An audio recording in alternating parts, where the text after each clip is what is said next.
Mike, we're ready to proceed whenever you're ready.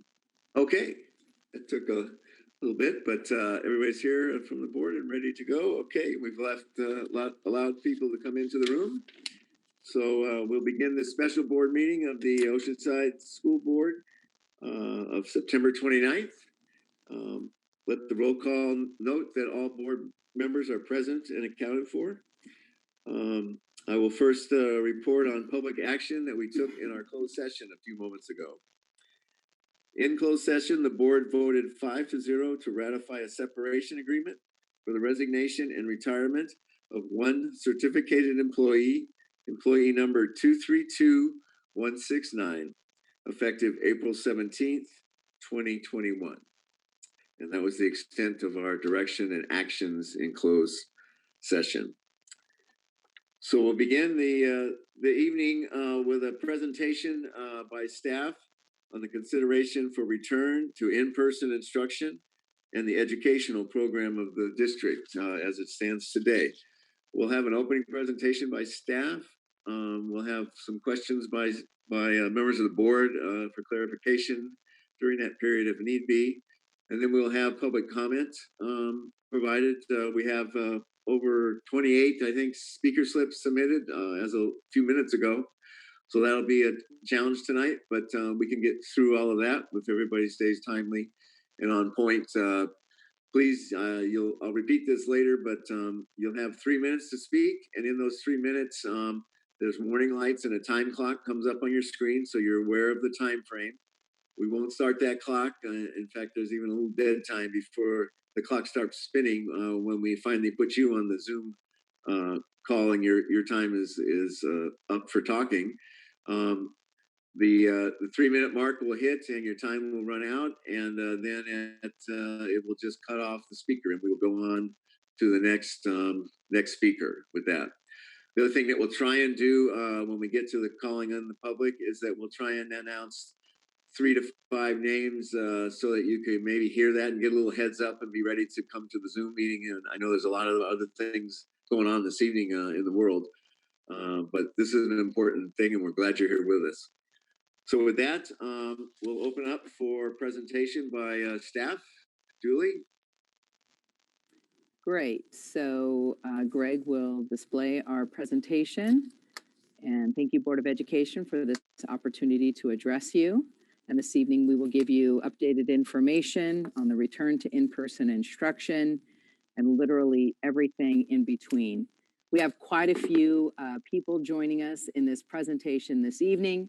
So Greg Moon will be toggling between speakers. So there may be a little bit of delay in our presentation. So just maintain patience with us. And to all the people presenting tonight, thank you so much for taking the time to do that and your preparation and your contribution to this presentation. And thank you for all the people that are logged on tonight to be with us. So on the next slide, we just want to remind the community that we continuously receive guidance documents that regulate our approach to return to in-person instruction. I'm thinking we're having a serious delay.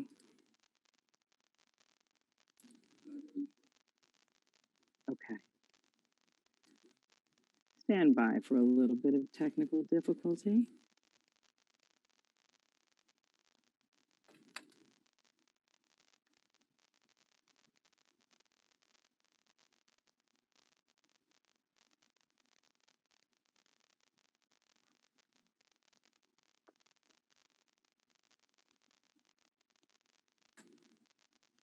Excellent. So we will just remind the board and the public that we receive guidance documents that do regulate our approach to in-person instruction. And as guidance shifts, we shift and plans change. And we do have some changes to present this evening. We do follow the California Department of Public Health guidelines and of course the County of San Diego. And as recent as September 25th, we received updated guidance from the County of San Diego. So this is just to remind the board and the public that things do shift and we adjust with those shifts. So the next slide will really just give an overview of what you're going to see tonight. You're going to hear several voices from the field, from our practitioners. We thought we'd give you an up close and personal look at what's been going on with virtual learning. We're going to share staffing adjustments that we need to make in order to adjust to additional requests that we've had for students to remain in remote learning as we toggle to in-person instruction. We'll of course review updated COVID data, both at the state and local level, just to keep people updated on that information. And then we will share the work of our work groups and the hybrid schedules for all of our programs and all of our grade levels. And I want to thank the people that have contributed their time to these schedules. It is very evident the thought that went into these and the care and concern. And so we're proud to share these schedules with you tonight. And again, with all of our work groups, I know that people, everyone is managing this pandemic and you're managing your professional life. And to share that extra time, your personal time to work on these decisions that we're making for our community, I just want to thank you very much. It means a lot and it makes a difference, and we couldn't do this work without you. And then finally, we'll be sharing our recommendation, and we will be sharing, as stated in the agenda, amending our K-5 start date and establishing a 6/12 start date. So with that, we move on to our next slide for some brief comments from Dr. Soto, and then she will hand it off from there. Dr. Soto? Thank you, Dr. Vitale. So excited to be able to share that meals have been provided to our scholars since March, and that we will be continuing with our universal feeding. So what this basically means is that we're able to provide meals to our scholars free of charge with no cost, and through the extension of September of 2021. So on Tuesdays and Thursdays at every school site, we are offering meals for our scholars from noon to 1:30. And we are also happy to state that to provide this service, we have served over 900,000 meals to our families and scholars. So huge shout out to our staff that has been supporting our meal distribution. Our nutrition services, of course, have been working tirelessly, making sure that the needs of our scholars are being met, and that we will be able to continue providing this service for our families. Again, we've had a lot of support staff out there as well, security, noon aides, and in addition to transportation, M&O. So in addition to administrators, and we've had teachers out there distributing meals as well. So we just want to thank everybody for this opportunity to feed our families. And with that, I will turn it over to Dr. Sparks for the next slide. Thank you. Thank you, Dr. Soto. So we've continued our home visits and targeted calls for outreach, working from lists of students with former attendance challenges, our youth who are transitional and foster, and those who show up on our no-show lists. Transitional foster youth daily attendance rate is about 78%, and all of our transitional foster youth have been contacted as of this year. Our overall percentage for daily attendance is up to 97% as of September 18th. And out of our current 81 identified students who are transitional foster, we have received and fulfilled 15 requests for internet connectivity.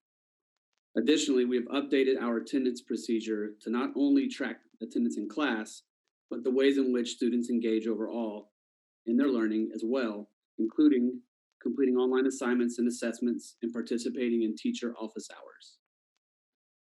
With that update, I'll turn it over to Dr. Lovey, who will continue our virtual learning update.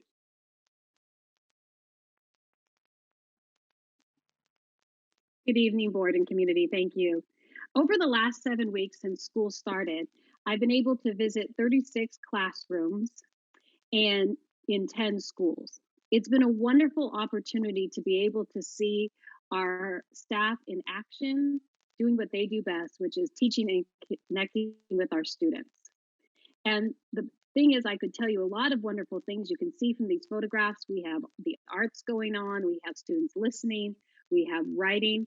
And if you look at the graphic on the left, there is a graphic that shows the response to the pacing guides that were developed by work groups, principals, teachers, and other practitioners to help guide the elementary instruction in language arts, mathematics, and social emotional learning.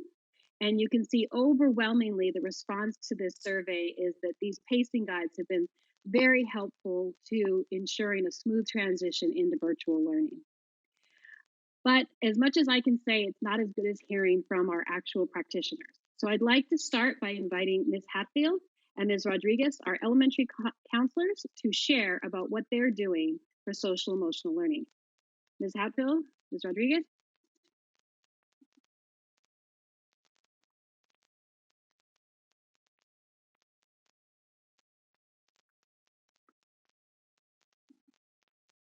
Okay, can you hear me? Yes, they can hear you. Go ahead. Thank you. Good evening. My name is Jennifer Hatfield, and I am the elementary school counselor at Palmquist and Puisat Elementary.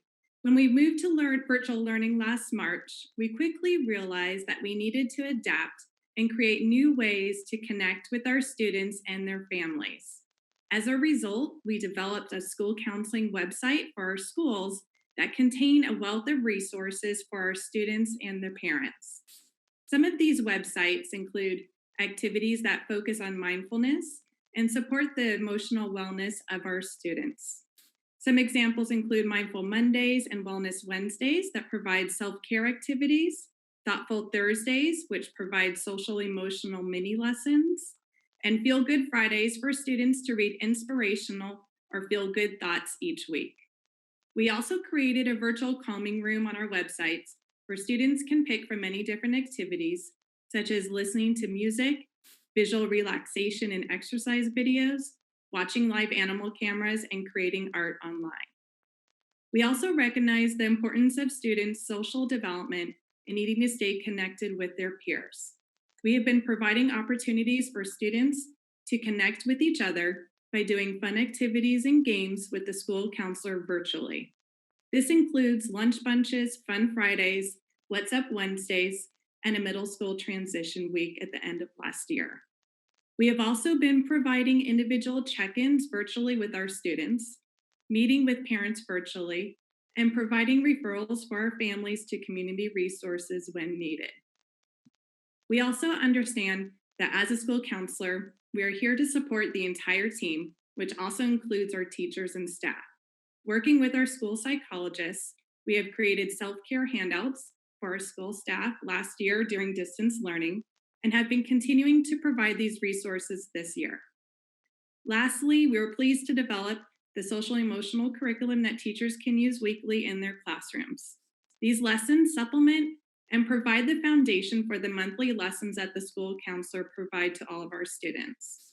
It's been wonderful collaborating with the district and the teachers to support our students' social emotional well-being. We wanted to personally thank you for prioritizing and supporting the social emotional health for all of our students.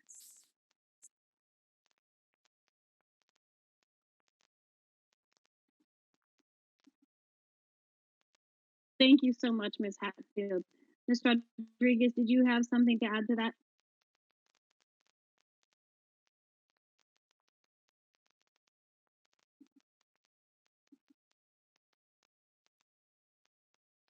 All right, at this point, I'll ask our secondary counselor, Ms. Felix, to share. Oh, Ms. Rodriguez, are you ready? I'm sorry.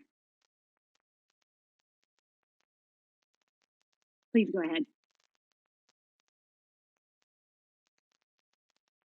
I think you're muted. I always do that in my lessons too. Hello and good evening. My name is Andrea Rodriguez, and I'm the elementary school counselor for Reynolds and San Luis Rey Elementary. Thank you to the board and the district leadership for inviting us to talk about how we've been supporting students during distance learning. Our elementary school counselor team is a tight-knit group, and we collaborate frequently on how we can adapt to our current situations and provide best practices for our students and families. We're really grateful to serve in OUSD, where our administrators, teachers, staff, and our district values and encourages social emotional learning. Since last school year, our school counseling team has provided over 2,500 social emotional classroom guidance lessons to all our TK through 5th grade OUSD students. The social emotional lessons that we utilize are evidence based using the CASTLE and Zones of Regulation curriculum. Recently, it's been really exciting to see students using the zones of regulations and identifying their emotions, saying, I'm in the green zone and feeling happy when I see my teacher and my friends on Zoom. I'm amazed when I see even the youngest of students using the coping skills that we learned last year. And since March, we continued these lessons virtually and even provided additional lessons at the start of the COVID-19 pandemic, focusing on self-care for students during quarantine and calming our worries.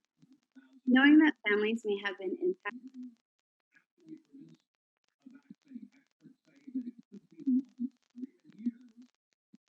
Knowing that families may have been impacted, we provided 4 workshops called the Coffee with the Counselors that specifically address concerns that our families were sharing with us. So, topics include balancing distance learning and a busy home life, self care for parents and guardians, communication with children, and managing worries and stress. And at the start of this year, the counseling team has provided monthly Counseling Corner newsletters to update families with the social emotional learning that their students are participating in. Families can also find an array of fun activities like social emotional books, videos, highlights of the month in these newsletters. For example, in October, we are highlighting resources that focus on bullying prevention. And as a result of the workshops and newsletters, many families have reached out for support from their school counselors. So I want to just close with saying how honored I am with supporting my schools, and I empathize with what everyone has endured in supporting our students. As a parent of 4 OUSD students, I'm walking along this journey with you, with everyone. And what I admire most is in this whole situation is just seeing how everyone has come together to rally behind our students. And our students are looking up to all of us, and we are their role models for resilience and strength. So I'm really optimistic about this generation of students, especially our OUSD students. And I feel like they'll be equipped to handle even the toughest adversities that come their way. Thank you. Thank you, Ms. Rodriguez. I appreciate that. We now have our secondary counselor, Mrs. Felix. If you'd share with us, please.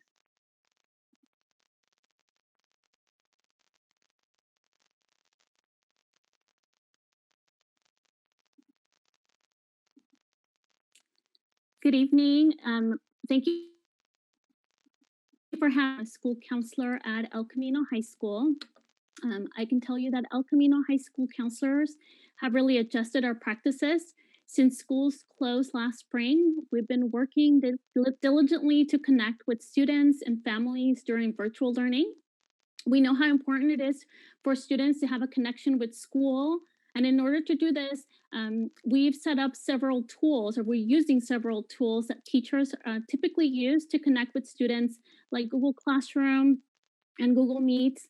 At the beginning of this school year, we set up and provided students with a virtual learning schedule for them to use and get themselves organized. And in that tool, we included some self-care activities for them to do during breaks or whenever they had some chance during their school hours. We've used Google Classroom really as an interactive platform to facilitate some communication, and it has allowed us to get to know some of our newer students, especially their 9th graders, as we welcome them to El Camino. We want to let families and students know that counselors are available to students and families with by phone, by email, through virtual meetings. We have held parent conferences virtually with both students and parents present. So we're all here as a team to help support and connect with the families. To continue and providing social and emotional support, we've done one-on-one meetings. Of course, right now it's done virtually through Google Meets or Zoom, but we've had several personal phone calls with students to help them with academics or any of their social emotional needs. Some of our meetings we can set up in advance, or some can be set up the same day. For example, I personally use the Google Calendar. It has a appointment tool, and students can just sign up instantly for any available appointments that day. Along with that, we've done some check-ins that have allowed students to do some reflection, and it provides counselors with some insight as to how students are doing emotionally and academically. And these provide us an opportunity and some information to be able to reach out and have an informed conversation with students so we can serve them better. At El Camino, also counselors are continuing to provide college and career information and resources to students through virtual presentations. Recently, we held a virtual senior information night, and we plan to provide a financial aid information night in just a couple of weeks. And so we're seeing that there's a lot of engagement with families in that manner as well. We're continuing to monitor student progress and connecting with them for academic support. And as you know, as we move forward, we are also providing them with counseling lessons for that personal and social growth as well. And so we're working hard to stay in contact with students and continue to build those relationships. At El Camino, we really hope that students and parents engage with us so we are able to support them. And we really look forward to working with them. Thank you so much, Mrs. Felix. I'd like to now invite Miss Williams, an elementary school teacher from North Terrace. Okay. Hello. Hi, I'm Nicole Williams, a fourth grade teacher at North Terrace Elementary. This is my 24th year of teaching, all of which has been in Oceanside. Thank you for this opportunity to discuss virtual learning from a teacher's point of view. I was just asked to present something yesterday, so I hope it's okay if I read you my thoughts. Hopefully this will allow you a small peek into a day in the life of my class. We can all agree that the current situation has been very challenging, and this is not the way we'd like school to be. But there are many unexpected benefits that have evolved from virtual learning since we began this new chapter of education in March. Let me start by saying I am a traditional teacher who loves the good old-fashioned way of doing things. I dabbled with Google Slides and Google Classroom, but I was a technology novice for sure. However, when the world changed, so did I. I'll be honest, I never thought this new way of teaching would be successful. I couldn't even begin to imagine how I was going to do running records, reading groups, or cognitively guided math instruction through a computer. But I realized I now needed technology to help me reach and teach my students. I embraced it, educated myself on the how-tos, and spent hours researching what to do. I've had a complete shift in my thinking and now see that virtual learning is not only possible, but has many surprising advantages. Teachers, parents, and administrators have plenty to be concerned with. Are the kids learning the curriculum? Are they happy, engaged, and thriving? I can confidently say that they are. I know the district is planning for the reopening of school, but there are cons that need to be considered when moving towards a hybrid model right now. Elementary teachers are currently Zooming with kids 10 to 20 hours a week. They see their students twice or even 3 times a day. When we move to a hybrid model, that will be reduced to just 8 hours a week. The kids will only have contact with their teachers and peers 2 days a week. The other 3 days will be on their own. The hybrid model will lead to less direct instruction and probably more busy work. Not to mention that the academic standards that need to be covered will be cut in half as we teach the same thing to group 1 and 2, basically covering only 50% of what needs to be taught in a week's time. So is Zoom school, as I call it, really getting the job done? It most definitely is. I have almost 100% attendance daily. The kids show up early for Zoom meetings and they stay after our scheduled time to talk or ask questions. They love it and don't want to leave. It would be tragic to cut their time down to just 8 hours and 2 days a week. I feel like I'm deserting them. They have the flexibility to drop into open Zoom times in the afternoon. They reach out to me via email all day long. I am truly astonished at how well it's going. I would even say that many of them are learning better in this home environment without the distraction of 34 other students in the classroom. Of course, it took some getting used to for them and me. The biggest challenge was the technology, like passwords. Don't even get me started. But we have now ironed all those wrinkles out and are in a groove and settling into our new normal. From an academic standpoint, I'm hitting every single standard. At 8:30, we start our morning meeting and listen to our principal's daily inspirational message, followed by our multiplication song of the week, a mental math warm-up, math journal CGI problem, our Go Math lesson focus of the day, and we even end with a math game. The kids use whiteboards to show me their answers, and I can immediately check for understanding and reteach as needed. I sent them all home with dice, and with some creativity and the use of breakout rooms, which they love, they are able to connect with their classmates and practice the skills and have a blast. For example, we played a rounding game yesterday, and I'm able to pop in and check on each group. Kids get the opportunity to work on their social skills, like taking turns, cheering each other on, getting to know their peers, and learning all at the same time. They often say, "That was so fun, Miss Williams. When can we do it again?" If we were in a hybrid model, they couldn't play partner or group games due to social distancing guidelines. Learning would be stay in your seat, pretty cut and dried. Also, last week we were working on comparing larger numbers, so we went on a scavenger hunt. I gave them 2 minutes to go find anything with in their house with a number on it, the bigger the better, and you wouldn't believe what they came up with. Someone found a 27-digit long number. It was interactive and engaging. I had nothing but smiles on their faces and compliments from the parents. After a snack break, we start our language arts at 11 o'clock. We do grammar, word work, benchmark reading lesson, editing, fluency practice, and I end with a good old-fashioned read aloud. I've gotten quite creative with how to keep it interesting. For example, we're learning the actionless to be verbs while doing the Macarena. Is, am, are, was, were, has, have. Yeah, okay, I won't do the whole thing. We've talked about the 7 intelligences and how different people learn in various ways, and yes, even through dancing. Recognizing that some of the kids' fine motor skills are slower than others, I problem solved for writing instruction. I'm using Screencastify to record my writing lessons. The kids can watch the video lesson, hit pause, write, watch some more, hit pause, and write. They're able to self-monitor, take breaks, and work at their own pace. Another reason the current model is working so well. What about the other disciplines?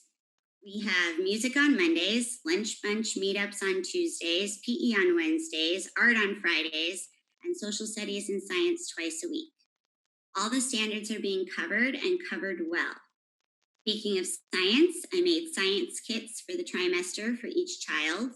And using mystery science, the students are able to make their spinomatics and roller coaster tracks, learn about potential and kinetic energy, and have an action-packed hands-on learning experience. We couldn't do that in a hybrid classroom and still stay socially distanced. The science experiments have become something the whole family can work on and enjoy. A parent even sent me a picture of her son's completed project and told me it was fun for all the kids in the family to learn, and the littlest one was chasing marbles all over the hardwood floors. Am I reaching all the students? Yes, I am differentiating instruction for students who need a challenge, as well as those with special needs who require additional support. We've come up with hand signals to help all the kids communicate, like question, comment, connection, me too. And I've even found that the quiet, shy kids are raising their hands to read and answer questions more often than I expected. They love being on camera, and it's really motivating. I've also Googled and YouTubed my way to a second monitor so that I can teach from my computer screen and still see all my students at the same time. I can call on them quickly, keep things moving, and make sure no one is off in la la land. And you know what? They aren't. Okay, there is the occasional Spider-Man action figure and stuffed animal that comes into the video, but a quick reminder of our Zoom protocols or phone call home, and that problem is solved. We still celebrate birthdays, have our student of the week who gets to do show and tell, and I've continued to give out Gotcha Being Good tickets all day long to keep them motivated. On Fridays, the 4 raffle winners get their prize mailed directly to their home. And we've even taken virtual field trips, like yesterday, to Washington, D.C. Their asynchronous work is sent out through Google Classroom each day. The directions are explained during Zoom time and are explicitly explained in writing as well. The parents have loved this setup. I can monitor everything from their minutes read to their Go Math assignments and scholastic quizzes. I can read their written essays, give feedback in the margins, post comments and suggestions. They can edit and resubmit their work. The feedback is timely and individualized. I email parents twice a week with what their child is doing well and what needs work. I have half my students without a parent or a parent in the home, or they're in a childcare situation. So I realize it's mostly up to me and the child. I am mom and dad for some of them now more than ever. I even got email. Yes? Oh, yes, thank you, Ms. Williams. Okay, can I finish? I'm almost done. Absolutely, absolutely. I even got emailed when one of the kiddos was locked out of the house and didn't know what to do. My goal is to help each child become self-sufficient problem solvers, and it's working. One day, my beloved computer decided to update right in the middle of Zoom class, and then the computer made one of the students the host. And he didn't panic, but I did. He held down the fort beautifully, and then he let me back into the meeting. It was fantastic. And when another student's internet kicked her out, and 5 minutes later, she returned to Zoom huffing and puffing, I asked what happened. I problem solved, Miss Williams. I threw my iPad in the bicycle basket and rode to my auntie's house. Very impressive. So the most beautiful thing that has come about is the unexpected team spirit and camaraderie. Kids have started their own Zoom meetings with parent supervision, of course, to have virtual play dates. I've kept the Google Class chat open with the agreement that they handle it responsibly, and they have. They ask each other for help, explain things in kid language, and some of them have really stepped up as the class cheerleaders. For example, I'm up and ready to learn, guys. Who's with me? Hey, I had trouble with number 6. Anyone else? Don't worry, we got this, teacher. You really can't ask for much more. So what I'm basically trying to demonstrate is, no, this is not what any of us would choose for our learners under normal circumstances, but the teachers, the students, and the parents have adapted. We've taken lemonades and made some pretty darn good lemonade. I haven't worked this hard since graduate school, but I sleep soundly knowing that the children's academic, social, and emotional needs are being met. In this current virtual learning model, they are getting a high quality education. They are fully engaged, having fun, enjoying Zoom school, and we are all staying safe and healthy. Thank you. Thank you so much, Ms. Williams. I appreciate your enthusiasm and your dedication to learning. I'd like to introduce Mr. Hart. He's a 7th and 8th grade teacher from North Terrace.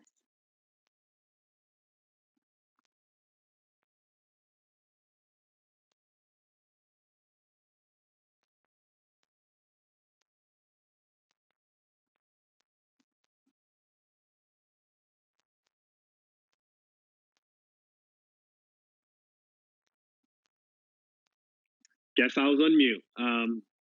Good evening, parents, members of the board, faculty, and staff. My name is Cedric Hart, and I'm a teacher at North Terrace School.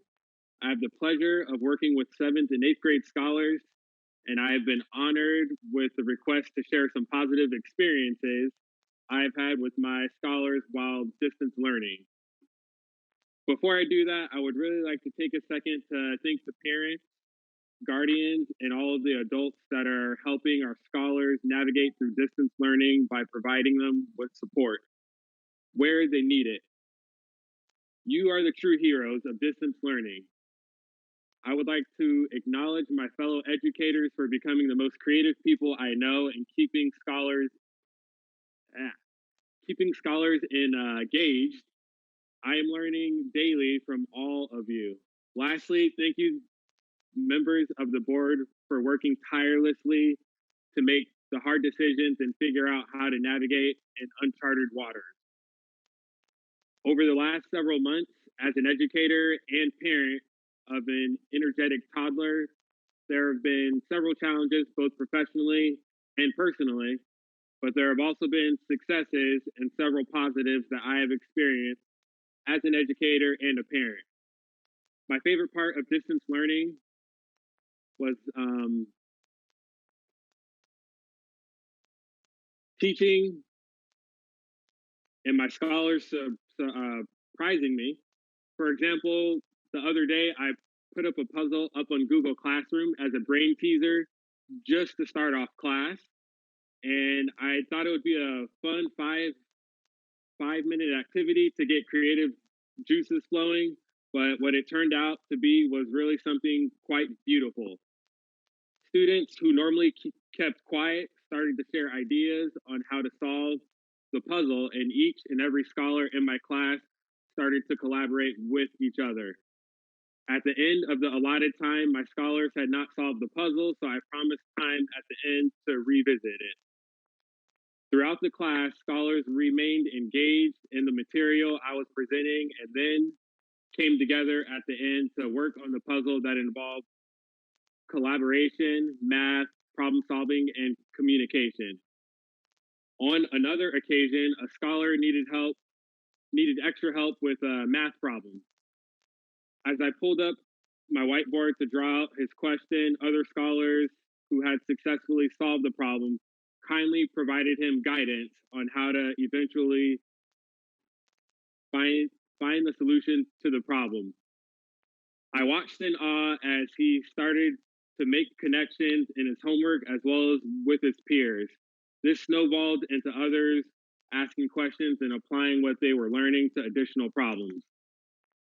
By speaking about my positive experiences, I do not mean to discount any family's personal challenges during these times. From an educator's perspective, you are all doing great, and there have been so many positive experiences during these times in learning, collaboration, and social growth. It has been an honor to teach my scholars this year, and although I hope to get to meet them in person one day, I know that they will be successful until that can happen safely. Thank you.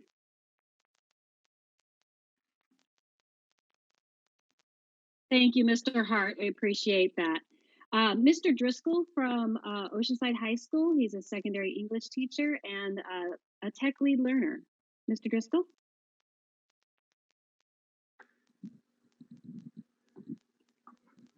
Hello. Waiting for my video, if it's coming on.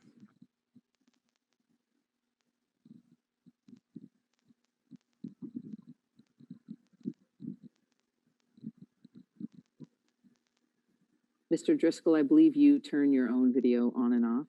Yeah, I turned, sorry. It's not working. Okay. So that's fine. You don't need to see me. I'll just talk. Hi, my name is Rob Driscoll. I'm a teacher at Oceanside High School. I've been at Oceanside High School since 1988. Thank you for the honor and the privilege to speak before the board, Dr. Vitale, members of the, all the members of the board and parents of Oceanside and other people here at the meeting. You know, I had a whole bunch of notes, but they're hiding behind my Zoom picture. Here I am, a tech leader, and I'm having issues with my own tech. So I'll just talk off the top of my head here. You know, to be honest, I don't know how much what I'm doing now is much different from what I did in the classroom. First of all, I've always been a tech person. And in fact, I started in 1986. That's when I got my credential and worked in the first AVID program and helped put together the first AVID handbook. And at that time was at the County Office of Education. And remember running to an office with a floppy disk to print out things that we were using to, to create this handbook and look at how things have changed since. And now I've got students in classrooms or now students at home with computers in front of them. And it's pretty amazing that with all the technology that's changed, there's still something that's important, I think.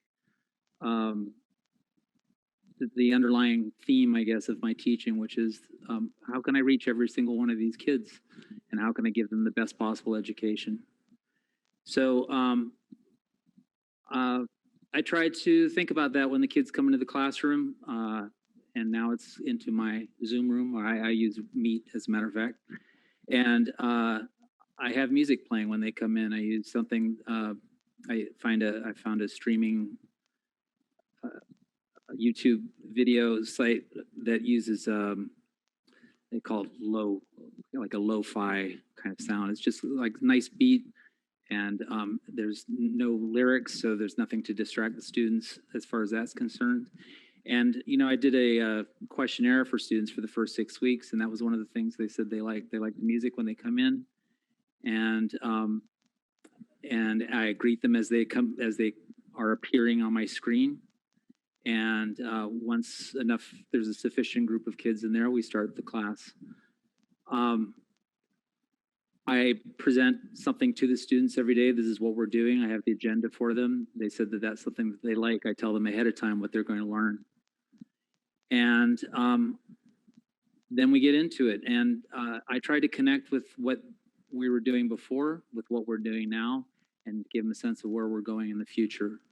So I want to see where they are in the timeline of their learning in my classroom.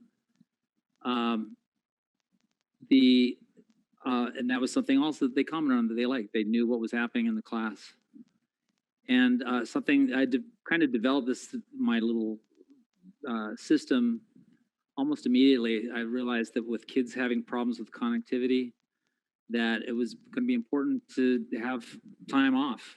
So I would, once I present something, then I provide a little break for students to either get back in, get caught up on things that they were doing before, and get set for what we're going to do next. When I get into the actual learning, I've always believed that less is more. I try to speak as little as possible. I try to use, with my slides, I have a slideshow that I have with me talking, presenting during the slideshow, and which they said they like too. They like to have my video on as I'm presenting. And I try to use visuals in the slideshows to emphasize the points that we're making, because I know that I have language learners, students with challenges that a picture says 1,000 words sometimes. And let's see, the other thing that I'm doing in my class that I've always done is as we work on assessments, I provide feedback on those assessments. We go over them in class. I provide opportunities for retesting. Kids say that they like that. They appreciate the fact that they can review something after they've, an assessment after they've taken it. They can review it, learn from that review, try again at the assessment to see if they can do better. I think those are the main things that I can think of that I've done in the classroom. And I was looking at my scores for the first 6 weeks, how my kids are doing, and I compared it. I thought, well, heck, why don't I compare it to last year? And there's only a 4% difference in the overall, the grade average between last year and this year. Not a significant difference, in my opinion. Not that I'm a math teacher, but it seems to me that's not a significant difference given what a great change in the way that we're teaching and the way that we're learning today compared to what we were doing a year ago. I believe that's all I have for you. And if you have any other questions or anything else I can do, I would be happy to do that for you. Thank you, Mr. Driscoll. I appreciate that. Great news on the student achievement data that you have so far. I would now like to introduce Mrs. Kelly. She's a principal in our district. Mrs. Kelly? Good evening, board and cabinet. First of all, I'd like to thank all of you for all of your support through all of this. It certainly hasn't been normal. And to think this time last year, all of us principals were working with our PTOs on Fall Festival and what that would look like. And now we're working on how can we reopen and keep everyone safe, right? I'm just here to say, my teachers have been phenomenal. At the beginning of this, back in March, a lot of us, me especially, I'd never even heard of Zoom. I knew how to FaceTime, I knew how to Skype and all that kind of stuff. And I've taken a lot of virtual college courses, but how that was going to look in an elementary arena, I had no clue. And I was scared to death, and I know my teachers were too. But they shocked me. They rose to the occasion. The things that they are doing in the classrooms, I can see more classrooms in a day than ever before. I have invitations to all their Zooms. I go in classes, I watch, I listen, I participate. I crack up laughing sometimes because the kids are so adorable that I have to turn my video off because I'm crying, laughing. And then there's other times when I want to cry, I'm choked up the other way too. So the emotions are there. I just want to say I am so proud of all of our teachers. My teachers' lessons every single day, I'm in shock. I look at that and I think, okay, if I was a teacher back in the classroom, could I do that? How do you do that? And I ask them questions and they are just amazing. So I'm just here tonight to say I'm very proud of all of our teachers, especially my teachers at McCullough, because they have risen to the occasion. Our scholars are amazing. They're engaged. The lessons are just phenomenal. And that's all I have to say tonight. Thank you for having me, and thank you.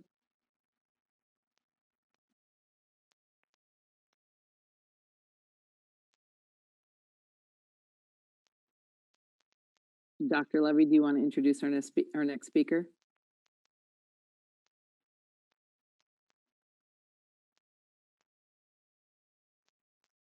Okay, I think we might have lost Dr. Levy. She'll be back. So I believe Steve Besant is our next speaker. And Steve is the principal at Lincoln Middle School.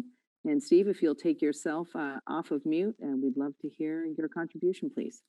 Believe I'm off of mute. Please let me know if I'm not. Good evening, members of the board, Dr. Vitale, and the Oceanside community. Thank you for allowing me to speak tonight. I'd like to begin where our work happens, and that's in the classroom. I've been able to spend, like Trish said, a lot of time in classrooms virtually. What I've noticed, teachers are much more proficient at online teaching and learning than they were last spring. They're incorporating an expanded repertoire of programs, apps, and online teaching techniques. Our teachers are working longer and harder in order to serve our community. And I mean longer and harder. I'm hearing stories of 12, 14-hour days, and I'm seeing the evidence of their hard work in classrooms. I'm seeing students that are engaged and interacting with teachers. The vast majority of our kids are. I am welcomed into classes by students when I visit. It's kind of nice to see that. There's a lot of collegiality going on.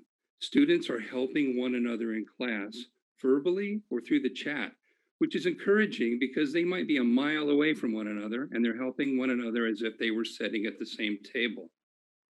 Our AP and I are providing teachers with immediate feedback following our walkthroughs, and we sometimes call them click-throughs as we go from class to class. We've noticed that we have really good momentum academically. I'm proud of what our staff and students are doing. In consideration of adopting a hybrid schedule at the middle school level, students now, under this virtual model that we're working now, are in class for each class for 165 minutes a week. Under the proposed hybrid schedule, students will see their teacher for 100 minutes a week, 65 in person and 35 virtual. One key to maintaining community through our virtual teaching and learning is by the addition of our advisory classes, something that we desperately need in regular times and definitely while we're virtual. Our announcements, we have announcements in advisory that incorporate Project Wisdom character education messages. Today's message was about perseverance. We also are using the Choose Love curriculum, and the themes in Choose Love include courage, gratitude, forgiveness, and compassion. That's social emotional learning taking place in advisory classes. Teachers also offer virtual class circles from restorative practices training that build a culture of trust and support in advisory classes and provides an opportunity to check in on the well-being of students. We've got some clubs starting up virtually. We're just getting them off the ground. We have a book club that's up and running and a theater club that is looking for interested students to meet virtually.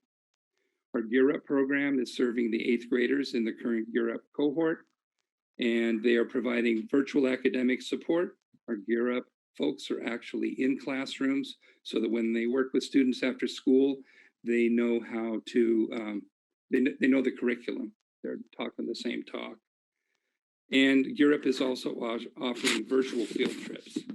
We have our past mentors, 2 AmeriCorps fellows that are with us. They are serving all grade levels. This week, they're starting a Wednesday lunch bunch and virtual academic support 4 days a week after school. They're also preparing for National Day of Service project. Our after-school program is supervising our secondary learning centers and providing students with enrichment activities and materials. Our secondary learning centers launched this week. We're serving 28 students, and the selection of students was prioritized. The top tier was homeless and foster youth, low income, and children of essential worker families. We are offering students awards. We're doing 1 student of the week per grade level. We post that in our Friday s'more update. We also recognize a staff member of the week, which goes from 1 staff member nominates the next staff member, and of course, student of the month. Our counselors are working virtually with students and more with families. Our families are requiring support also as we're moving through this pandemic. Our counselors also created a social and emotional learning website that supports virtual wellness screenings. Our ASB is in operation. We'll be holding elections, and we've postponed that. We had one of those really cool color battle things last year, and we postponed that for this year into April in hopes that one day we'll be back on campus. In summary, finally, in closing, it took an amazing team to provide high quality teaching, learning, and support even before we were ever in COVID. It's even more important now. I'm thankful for staff members who put their all into their work, for students who are doing the same, and for families who are adjusting with us as we move forward together. Thank you.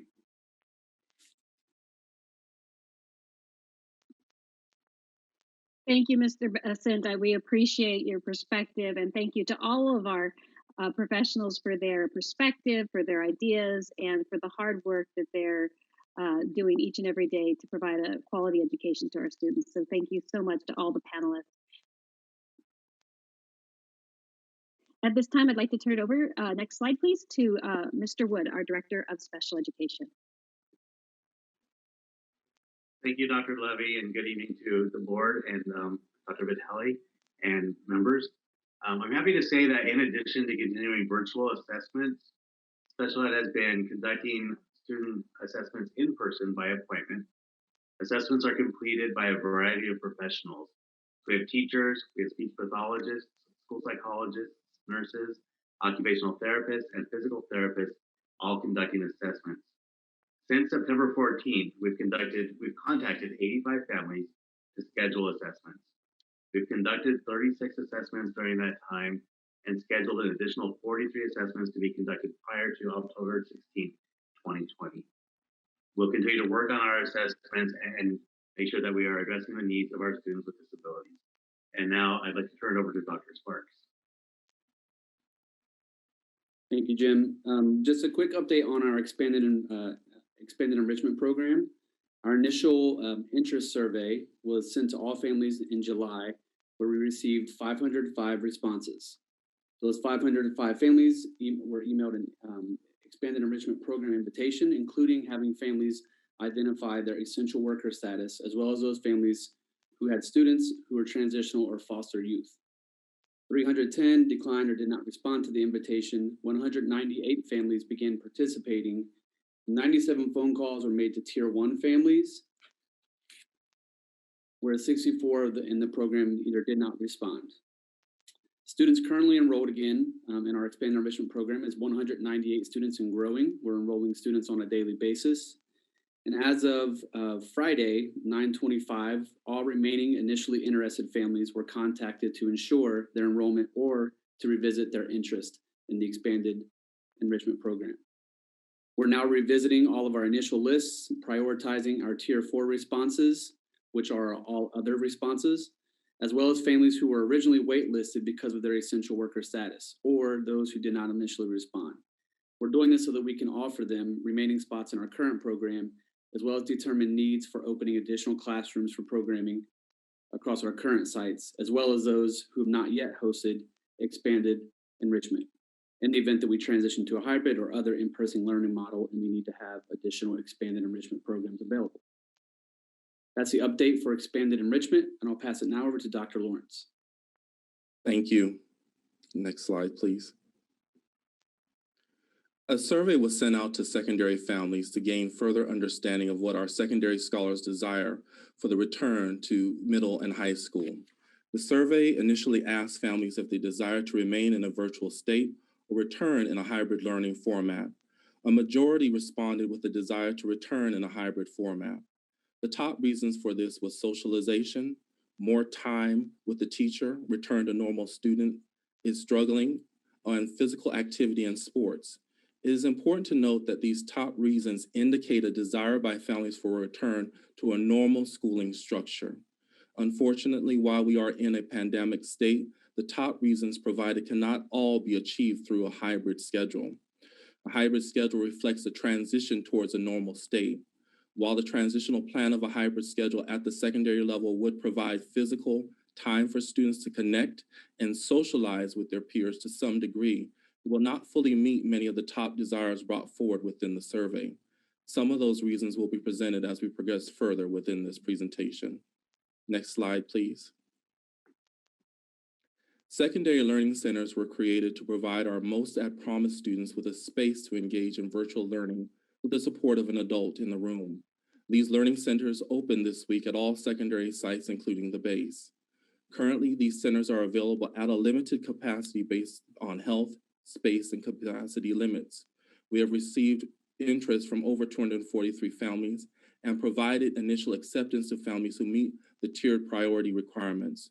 Those scholars who are not initially accepted will be placed on a waiting list until space becomes available. Now I will introduce to you Principal Frazier from El Camino High School. Good evening, members of the board, Superintendent Vitale, and all who are present this evening. As Dr. Lawrence said, my name is Eileen Frazier, and I'm the proud principal at El Camino High School. As Counselor Rodriguez shared earlier, I also have 2 students who attend school in the Oceanside Unified School District. I am proud to say that as a graduate of the Oceanside School District and an employee of Oceanside School District for 26 years, that the work we are doing now is so important for our scholars, and especially the socialization piece, and that's what I'll be talking about today. Being able to interact with peers at this age is a huge part of a teenager's life. Socialization allows students to connect with their peers and provide social emotional support for one another. I work closely with the other secondary principals in our district, along with Dr. Lawrence, and I meet weekly with Dr. Viriel, who's the principal at Oceanside High School. We meet to share best practices and to ensure consistency across both high schools. We want to let you know that we have staff who also recognize the importance of socialization for our students and our scholars.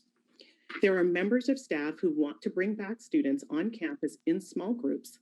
Of course, this would need to be outside with masks, recognizing social distancing to ensure the safety of the students as well as the staff. Some of the ways that we are currently meeting the socialization needs of our scholars are on-campus day camps that we provide for sports such as volleyball, baseball, football, and cross country. They meet in small pods of students with a coach for cardio and small group training workouts. We also have some clubs that are meeting online, and they have a lot of fun in those virtual meetings. We will have small groups that our counselors would like to lead, and again, they would like to lead those outside in a safe environment. Our associated student body, or our ASB students, are meeting virtually, and they're working to find ways to ensure that other scholars can interact socially. We want to assure you that all groups who are meeting on campus right now are following the safety protocols, such as temperature checks prior to participation, wearing their face coverings, students are bringing their own water source, and we're using plenty of hand sanitizer and hand washing stations to ensure that they are safe. We are working to fill this need of socialization and interaction because, again, we know how important that is for our students. So we want to make sure that we're providing those opportunities, and we will continue to work together to provide more for our students. Thank you for this opportunity. Moving on to the next slide, Dr. McAteer.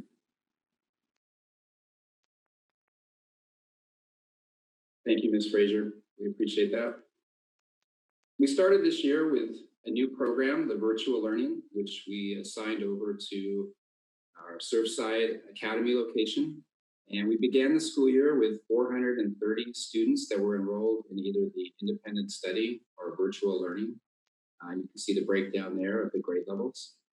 Since that time, we've sent out a second survey to gauge the interest in continuing with the virtual learning, remote learning. We found that there's significant interest.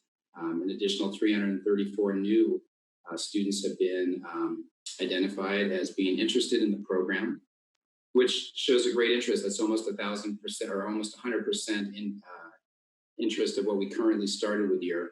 So there'll be some significant changes in our staffing to meet these needs.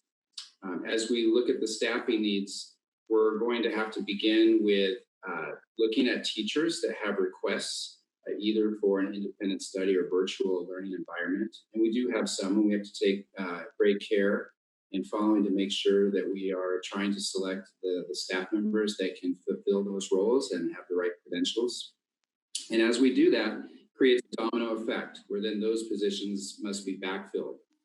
And so as we do this, we look to our contract to follow the guidelines of our transfer process, beginning with volunteer transfers of those teachers that would like to go. And then when there are no teachers that are able to volunteer, we use the contract again to look at teachers with the least seniority that would then be required to look at the available openings and be involuntarily transferred to fill those needs. As we do this, we have a sequence process. We use two database systems. We use the PeopleSoft county system, which is where we put everyone in the county system for payroll. Then we have our internal HR system, which is the digital schools. Both of these are comprehensive systems so that we can get all the employee information inputted so that they're paid correctly and that they are placed correctly in all the different database systems that roll out from them. Before any of these can occur, we've got to create vacancies for the openings before any moves take place. So HR technicians create the vacancy for the position, and then we apply either a transfer or we go through the process of a new hire in order to fill that opening. As we do that, we backfill the PCAs, and then the students have to be reassigned to these teachers in their classes in areas. So anytime there is a teacher change after the school year started, many times we have to adjust classes, either by moving students or assigning new staff to them.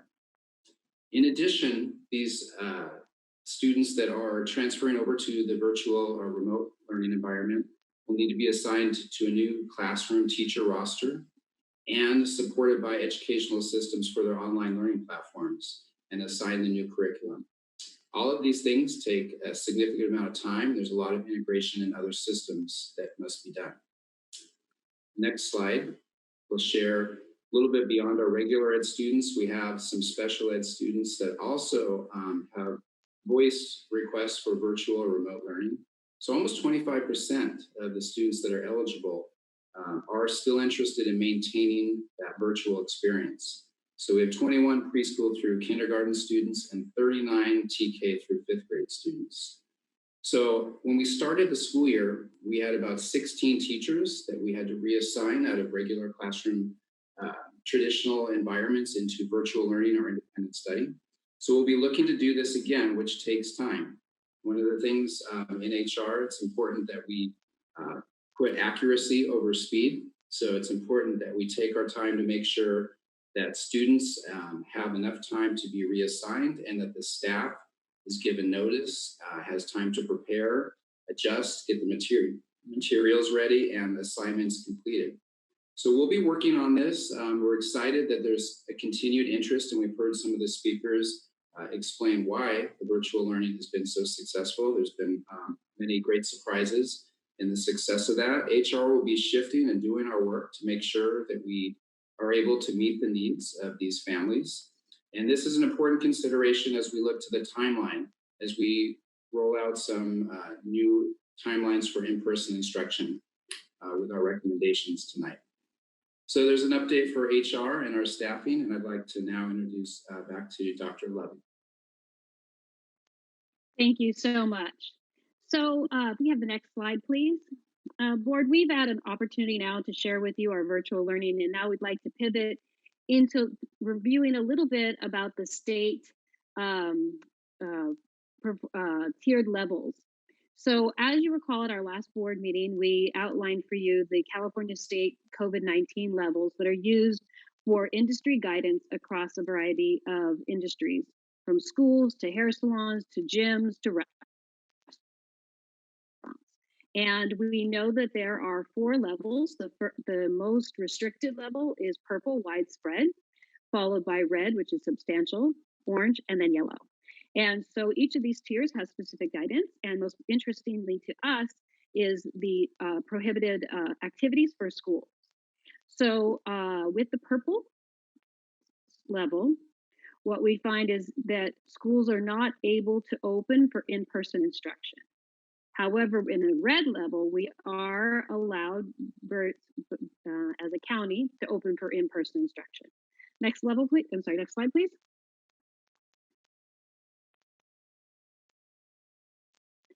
So the next slides we'd like to be sharing with you, the board, that there is a comparison between the information that was shared at the September 8th meeting versus the information that we now have. So on September 8th, we see that at the bottom of this map on the left-hand side, San Diego County was one of the only counties in the entire state that was in the red zone, the second tier. And all of Southern California was in the purple tier. Well, since that time, and with the data that we have from September 12th, you can see that there are many more districts that have gone into the red section, including in Southern California, where Riverside, Orange, and San Diego are all in the Southern California area, are all in red. Imperial County, Los Angeles County, San Bernardino, Ventura, and Santa Barbara, and Kern are all still in the purple level.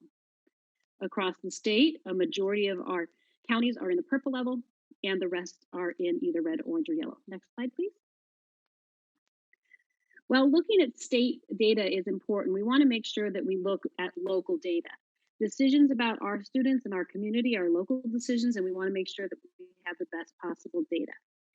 On our last meeting, we've had data from August 31st, and the reason the data is a little bit behind is that data is released after a 7-day lag.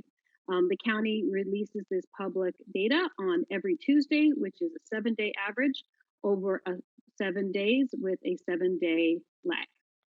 So if you look at the left-hand side at the last board meeting, our case rates in San Diego County were 5.8 per 100,000 residents. As of September 12th, which is updated data, we are at 6.9 in San Diego County per 100 residents for lab verified COVID-19 cases. Next slide, please. Also looking at this, we see that there is an increase in cases since the beginning of the pandemic from the 8th to 24th, with an increase of deaths as well, and increases of cases overall since March until now in Oceanside, with currently, as of September 24th, over 1,786 cases of lab confirmed COVID-19 cases. Next slide, please. Another important metric that we want to share is the demographics of the people who are infected with COVID-19. At our last board meeting, we reported on data from September 2nd, which is updated daily. And at that time, there were 4,614 children who had tested positive for COVID-19. Next slide, please. As of as of September 24th, we are at 6,011 cases of children with COVID-19 in San Diego County. This is over 1,397 more cases over just 22 days. We believe this is important data to keep in mind as we make local decisions about our community, our students, and our staff. Next slide, please. So as we have the blueprint for a safer economy tiered system, again, we have the 7-day average of cases that are laboratory confirmed of 6.9. This is San Diego County's overall cases. But as we know, San Diego is one of the largest and most diverse counties within California. People who live in communities across our county are very different in San Ysidro and Chula Vista than they are here in North County. So what we want to make sure is that as decisions about what we do as we move forward are local decisions, we want to make sure that we were providing the board with the best local information possible. So what we did is we created our own metrics, or actually we created our own dashboard in order to evaluate the data of students and families who live within our own community. Next slide, please. This slide is our calculation of lab confirmed COVID-19 cases in the Oceanside Unified School District zip code areas. If you look at the left-hand column in light blue, you will see that there are 4 specific zip codes for Oceanside. Each of those are represented in the next line by the 7-day average case rate per 100,000 as calculated by data from the from the San Diego County Office of Education. We also have in the next column the number of students who live in each of these zip codes. And then finally, we also have the data on the number of people who live within our city. And in the final category, you can see that based on the case rate per zip code, there are specific colors that our local community has for the tiers in the same way that is established by the county, the state, with the safe reopening plan. So overall, we see that Oceanside is in the widespread purple tier 1 level. There are also different cities in this data that have students who, maybe through the interdistrict process, attend our schools. And every zip code that had 10 or more students attending our schools are represented in this chart. So we wanted to know, the next question is where do a majority of our students who attend Oceanside Unified School District, where do they live? Next slide, please. So what we did is we looked at all of the students that are enrolled in Oceanside Unified School District, and we found that 74% of our students were living in zip codes that had widespread tier 1 case rates according to the blueprint. We see that we have about 25% who are living in the substantial tier 2 red section, which is the same section and the same level as San Diego County as a whole. Next slide, please. We also know, as talking about local districts, we know that North County has specific cities for us. So what we did is we provided the information as well on this slide about Escondido, Vista, Carlsbad, and San Marcos, and about their zip codes and their case rates per 100,000. And based on this information, local districts may make different decisions about how they move forward. Next slide, please. We know that we also want to make sure, as we've heard from our practitioners, that there are lots of wonderful things about coming together with students in face-to-face instruction. We worked with our work groups to identify specific hybrid schedules. And as part of this work, we needed to make sure that we were focusing on the needs that were specific to preschool students, elementary students, middle school, high school, and our adult transition programs. Next slide, please.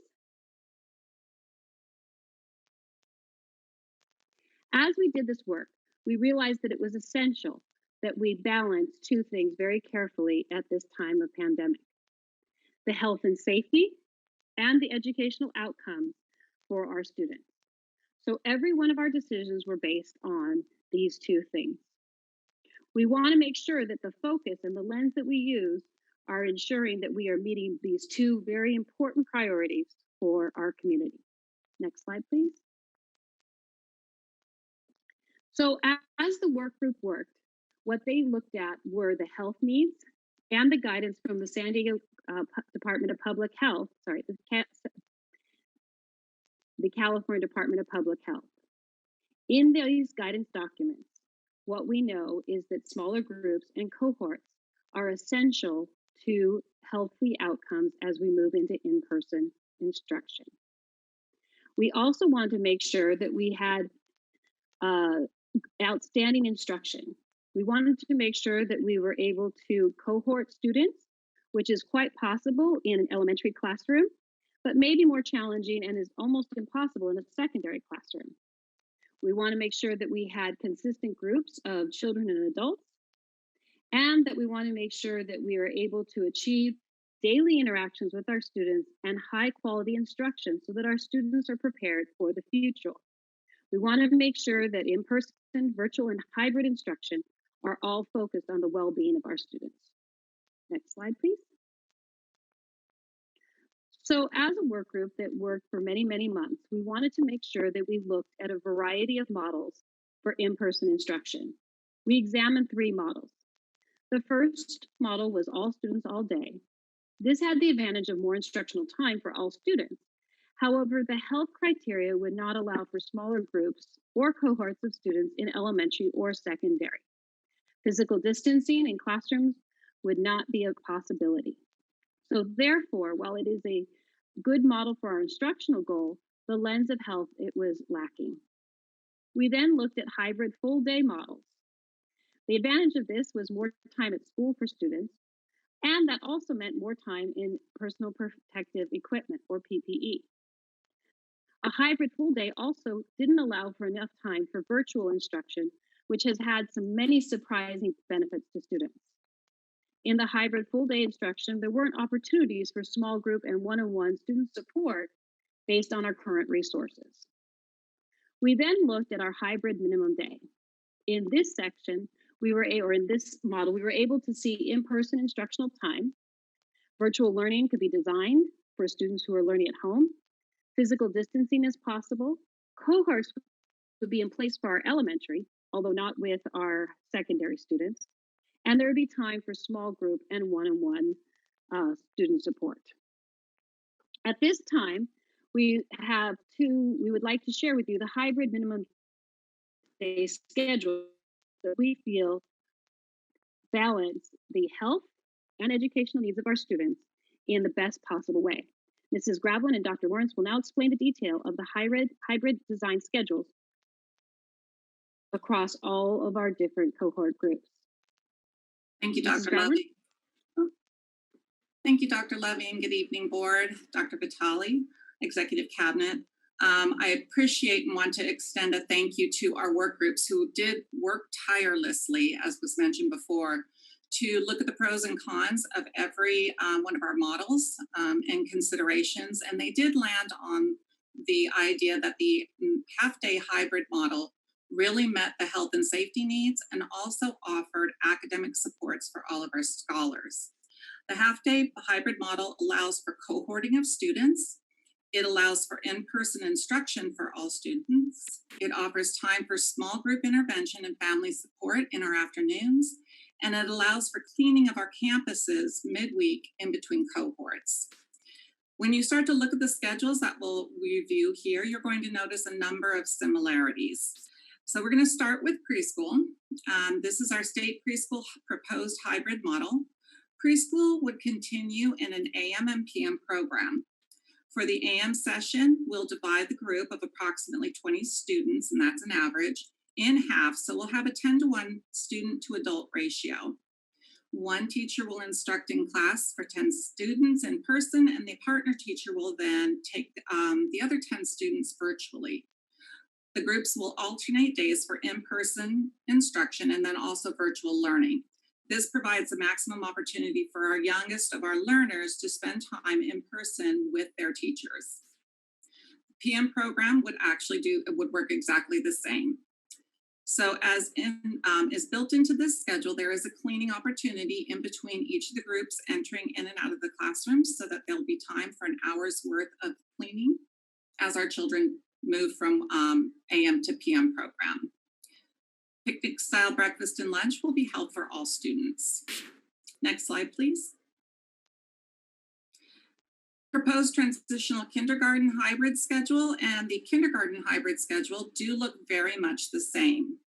So you'll have an early start and a late start, much like we have in the past to accommodate our students who need busing service who qualify. The greatest difference between our schedules, whether it be TK, K, or 1 through 5, is the amount of time that students are spending on campus. Next slide, please. And this is our proposed kindergarten schedule, looking again very much like our TK. The difference being really the academic expectations and what will be happening during the day. Next slide, please.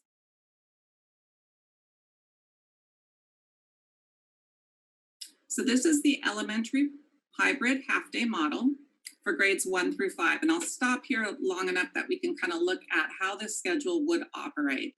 So we have an early start and a late start again. We have our group A and our group B cohort. Students who are in group A would attend in-person learning on Monday and Tuesday. And students in group B, cohort B, would be on campus in person Thursday and Friday. All students would have support on Wednesday that would be done virtually. The in-person group that is with us on an A at dismissal time would take their grab and go lunch and they would head home. At that point in time, after our teachers have lunch, attendance would be taken for our group B students virtually and a touch point of about 20 minutes. After that, we would open up for office hours. And then you can also see the reverse is true for Thursday, Friday. Group B would be in person. They would have their grab and go lunch opportunity. And group A would be at home learning, but would have a touch point with their teacher in the afternoon for attendance and maybe any redirection for lessons that they have been assigned. During their at-home time, students will be working on assignments that are provided by their teacher. And then again, having those virtual office hours available. So students who are either in need of small group support or who have questions for their teachers or family support would have an opportunity for a touch point. Wednesdays would be virtual for our students so that we would have opportunity to clean our classrooms. And then music and PE would also be instructed virtually for students in grades 1 through 5. At this point in time, I'm going to turn it over to Dr. Lawrence, who will discuss the secondary schedules. Thank you. The work groups at the secondary level considered both educational needs as well as the health and safety of students within its design for a hybrid schedule. To address the size of the secondary campus and the daily cleaning needs, a hybrid schedule built upon a minimum day schedule was the best possible option to address the complexities that exist with addressing the educational and safety needs of students at the secondary level during this pandemic. However, the work groups were unanimous in stating that they wish to see their students as soon as it is safe. However, the virtual learning model remains their most desired option for this pandemic situation because it provides more teacher interaction with students and is believed to be the safest option. To create a smaller group, students will be divided into two groups, being Group A and the other Group B. The students would come on campus together by groups for 2 successive days. This would ensure contact tracing and consistency for students. The students then would engage in virtual learning for the remaining 3 days. The challenge presented to the work group is that the hybrid schedule provides students with less face-to-face time with their teacher than the current virtual learning model. On a hybrid schedule, a student would see their teacher once for the scheduled period they would attend on campus and once during the shortened period day. The work group had to take these challenges in mind to develop a schedule that takes into consideration these challenges and more. The hybrid schedules for base, 6 through 8, middle school, and high school share a common feature to support some of the concerns that are inherent with a hybrid schedule. The shortened day is moved to Monday to provide students with the opportunity to receive a full overview of the content for the week while they are engaged virtually at home. It's one of the features that have been changed with this hybrid schedule. Could you please advance the next slide, please? Tuesday through Thursday, students will engage in learning on campus for 2 days, and for 2 days, they will learn virtually.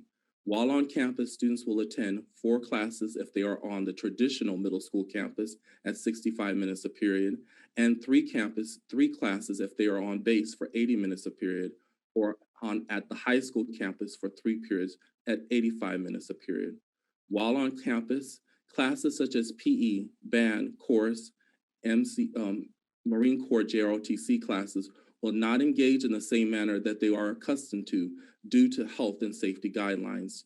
Teachers continue to work to come up with safe alternative means of interaction for students in these classes. Students at the end of their last period would grab lunch and leave campus. Next slide, please. While at home, students will be expected to attend class as they were accustomed to virtually. Teachers will take attendance at the beginning of the period during what is known as the virtual check-in period. This will be for the students who are online. This is to ensure that students are maintaining a consistent schedule and are not falling behind in the engagement of learning. It will be imperative that students report to these virtual check-ins on time. Teachers will also maintain office hours for support for students. Another feature of this schedule is that it does allow for a pivot back into virtual learning or a movement into the traditional setting if we were provided the safety conditions change. Thank you. Now to Ms. Ridgway. Thank you, Dr. Lawrence. I'll be presenting for Ms. Ridgway. I'd first like to extend a great thank you to Ms. Grace Ridgway, who serves as our administrator, overseeing our Adult Transition Program. The Adult Transition Program, or ATP, serves students with disabilities between the ages of 18 and 22. Ms. Ridgway has used input from our professionals at ATP, our adult students, and their parents and guardians to develop this schedule. The hybrid schedule places the students into 2 groups, A and B. A will come on Monday and Tuesday. B will come on Thursday and Friday. Wednesdays will be used for virtual check-ins with all students. Students and staff will follow health screenings prior to entering the classrooms. Each hour, the students and staff will participate in the school-wide practice of hand washing. Teachers and staff, including the front office staff, will model how to properly wash hands and use hand sanitizers.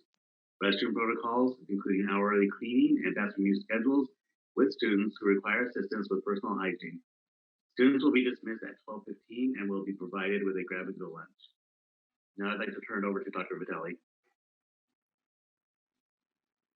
Again, I want to say thank you so much to everyone who participated in the presentation this evening, and especially the creation of each of those schedules so that everybody could see, regardless of what program they were in, what their schooling would look like in a hybrid situation. Tonight, we shared with you the success of our current educational program and the supports that we have in place. We shared how we are continuing to adjust to the needs of our students, staff, and community. And that is a key word, adjust.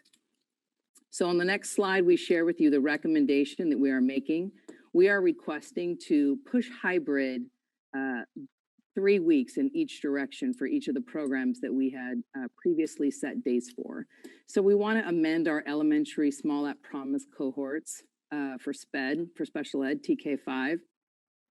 In-person start date, we are recommending to the board that we push that to October 19th and that we amend our elementary start date, in-person hybrid, and we push that to November 9th.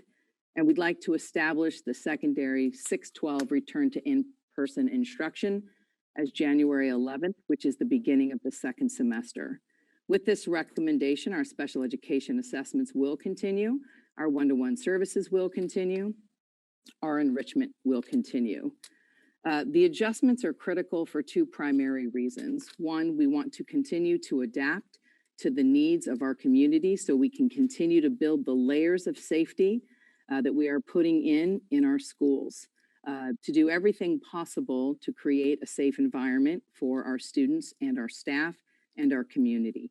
And additionally, we want to adjust to the 334 families and including 60 mod severe students who requested to stay completely remote. Dr. McAteer did a good job explaining how staffing is affected and how we need to make those adjustments following contract language and with care. Additionally, we believe after the presentation tonight and after families have the opportunity to review the hybrid schedule, we believe that we may receive more requests for people to stay fully remote, and we want to be able to honor those requests to meet the needs of our families. So again, I reiterate that we will continue our supports, we will continue our enrichment K-12, and as Ms. Frazier expressed, we will provide the socialization that our families put as their #1 priority for their secondary students. So with that, Mr. Blessing, I hand it over to you to determine how you would like to proceed in either board discussion or public comment. Can you guys see me? I've lost my I've lost my camera on here, but you can hear me, right? Yes, we can hear you. Correct. Thank you. Excuse me, lost my voice there too for a minute. Thank you guys for that presentation. Does the board have any questions at this moment right now for staff, or do we want to proceed into the public comment period? Yes, questions? Yes, Eleanor, Eric? It's Eleanor. Okay. I just want to compliment the staff for presenting a very transparent and a very excellent presentation that focused on explaining a lot of questions that I had in clarity. And quite frankly, in light of the Oceanside dashboard, I'm very much in support of the adjustments. I was very pleased to hear that virtual learning is highly successful in this district. And I'm also hearing that our parents, our community would like to see expanded. Thank you. Thank you.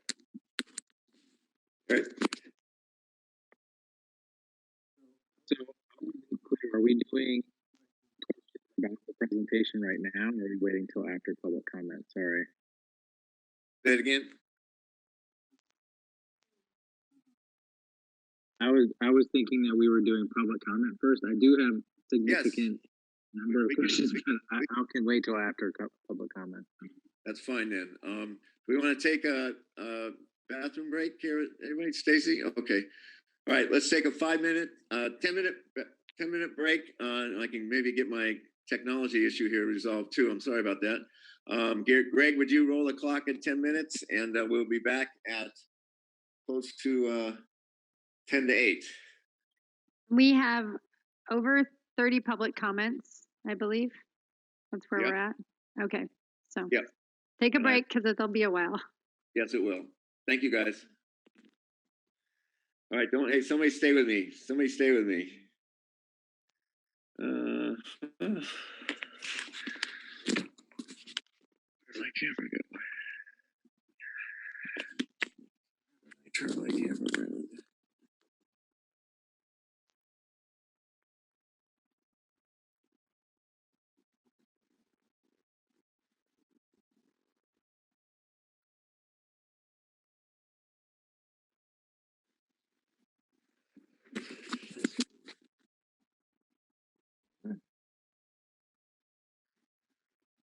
is. Hey, sorry, man. I lost my camera there. I switched it around. Yes. I can hear you.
That's okay, Mike. I think we just But put I you can on. see you guys are live here.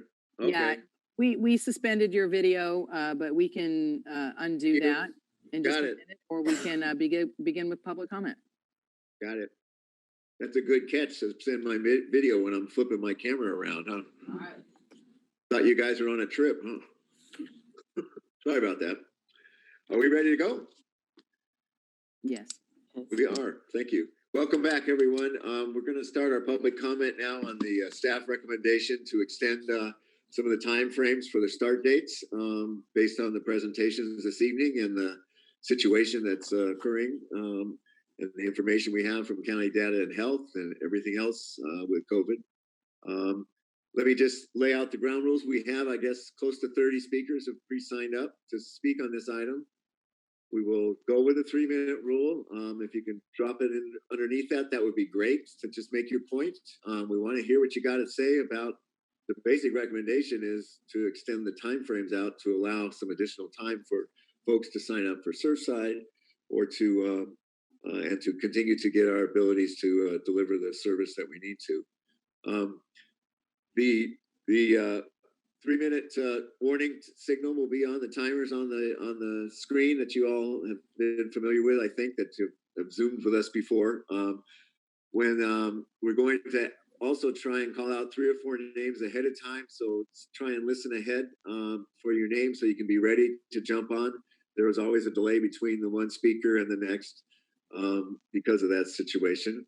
And finally, just to know that if you do go over the 3-minute mark, after a few seconds after that, it will automatically just cut off and we will move on to the next speaker. So truly watch that clock and try and wrap up in time. We don't mean to cut anyone off at all, but we're trying to get everybody's comments in tonight. So with that, I'll open it up for Ann or Greg to call out the first name. Okay, the first three names will be Alice Sproul, Paula Hacker, and Stacy Sanders.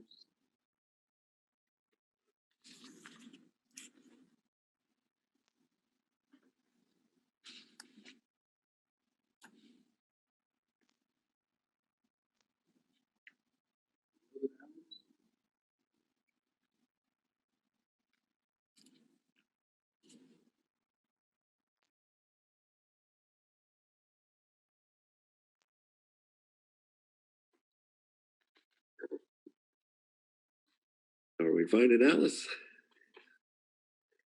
Alice Sproul.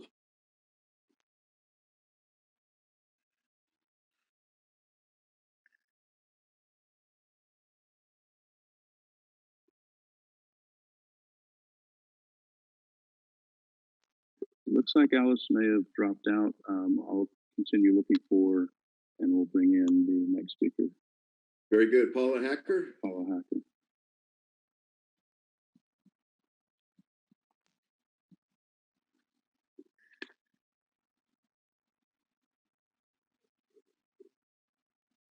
Paula, you'll be promoted to a panelist shortly.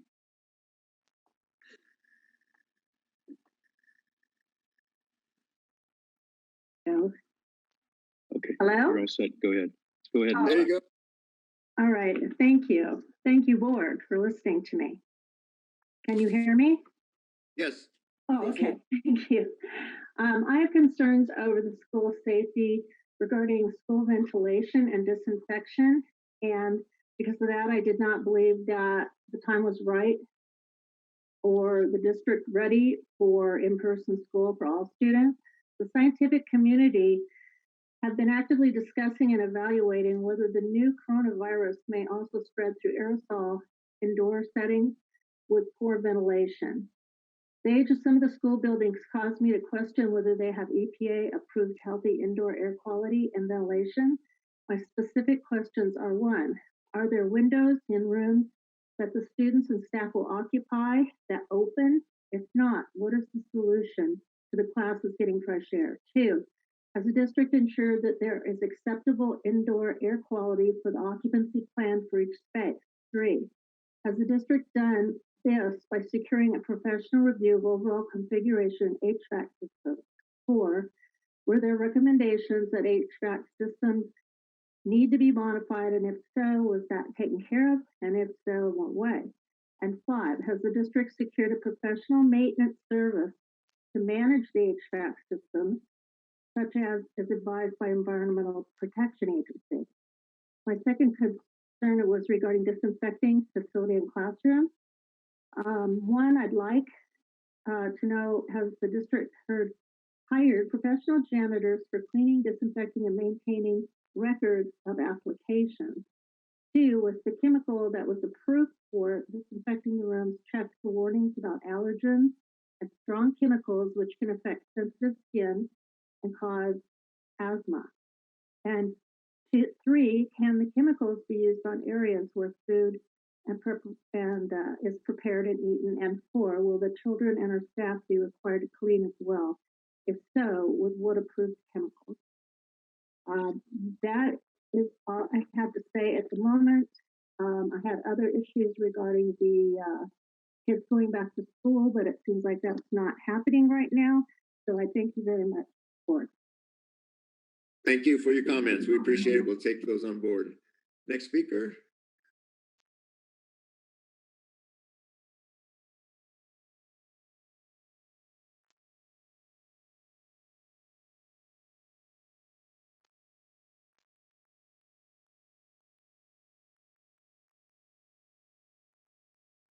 Stacy Sanders, you'll be joining the panel, and you're set to go.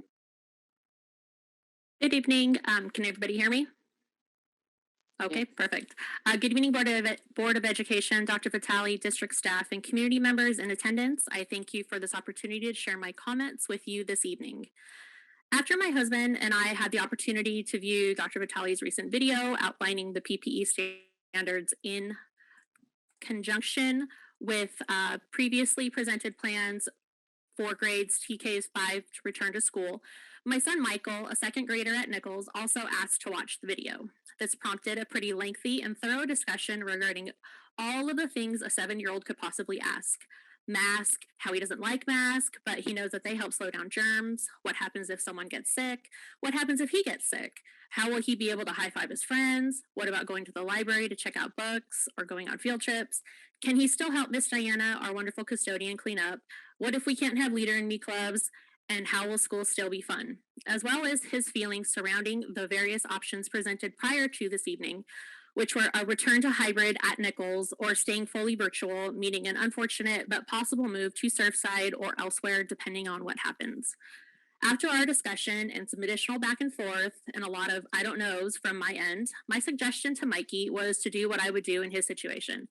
Communicate those feelings with the people in the positions to do something about it. He did just that via a handwritten letter, which I have his permission to share. Dear School Board, my name is Mikey Sanders, and I am in second grade at Nichols Elementary. I know you are trying to figure out when we can go to school. I do not like COVID-19. I would be sad if one of my friends or teachers got sick. There is still too much COVID-19, and even though I miss real life school, I think we should stay in virtual school. My teacher, Ms. Dubois, makes virtual school fun. We do breakout rooms, which is kind of like recess. If we go back to real life school, we will not be able to play at recess. My mom also says that we will also not be able to check out books from Miss Lisa at the library. I do not think it is safe to go to real life school, but I would be sad to leave Nichols and leave my friends. Thank you for reading my letter. Sincerely, Mikey Sanders. With that, thank you again for the opportunity to share my comments and my son's words. Thank you. Thank you very much, Mrs. Sanders and Mickey. Appreciate it. And Mikey, next speaker will be? Our next 3 speakers will be Charles Finn, Paula Orba, and Tiffany Cooper Ortega. All right.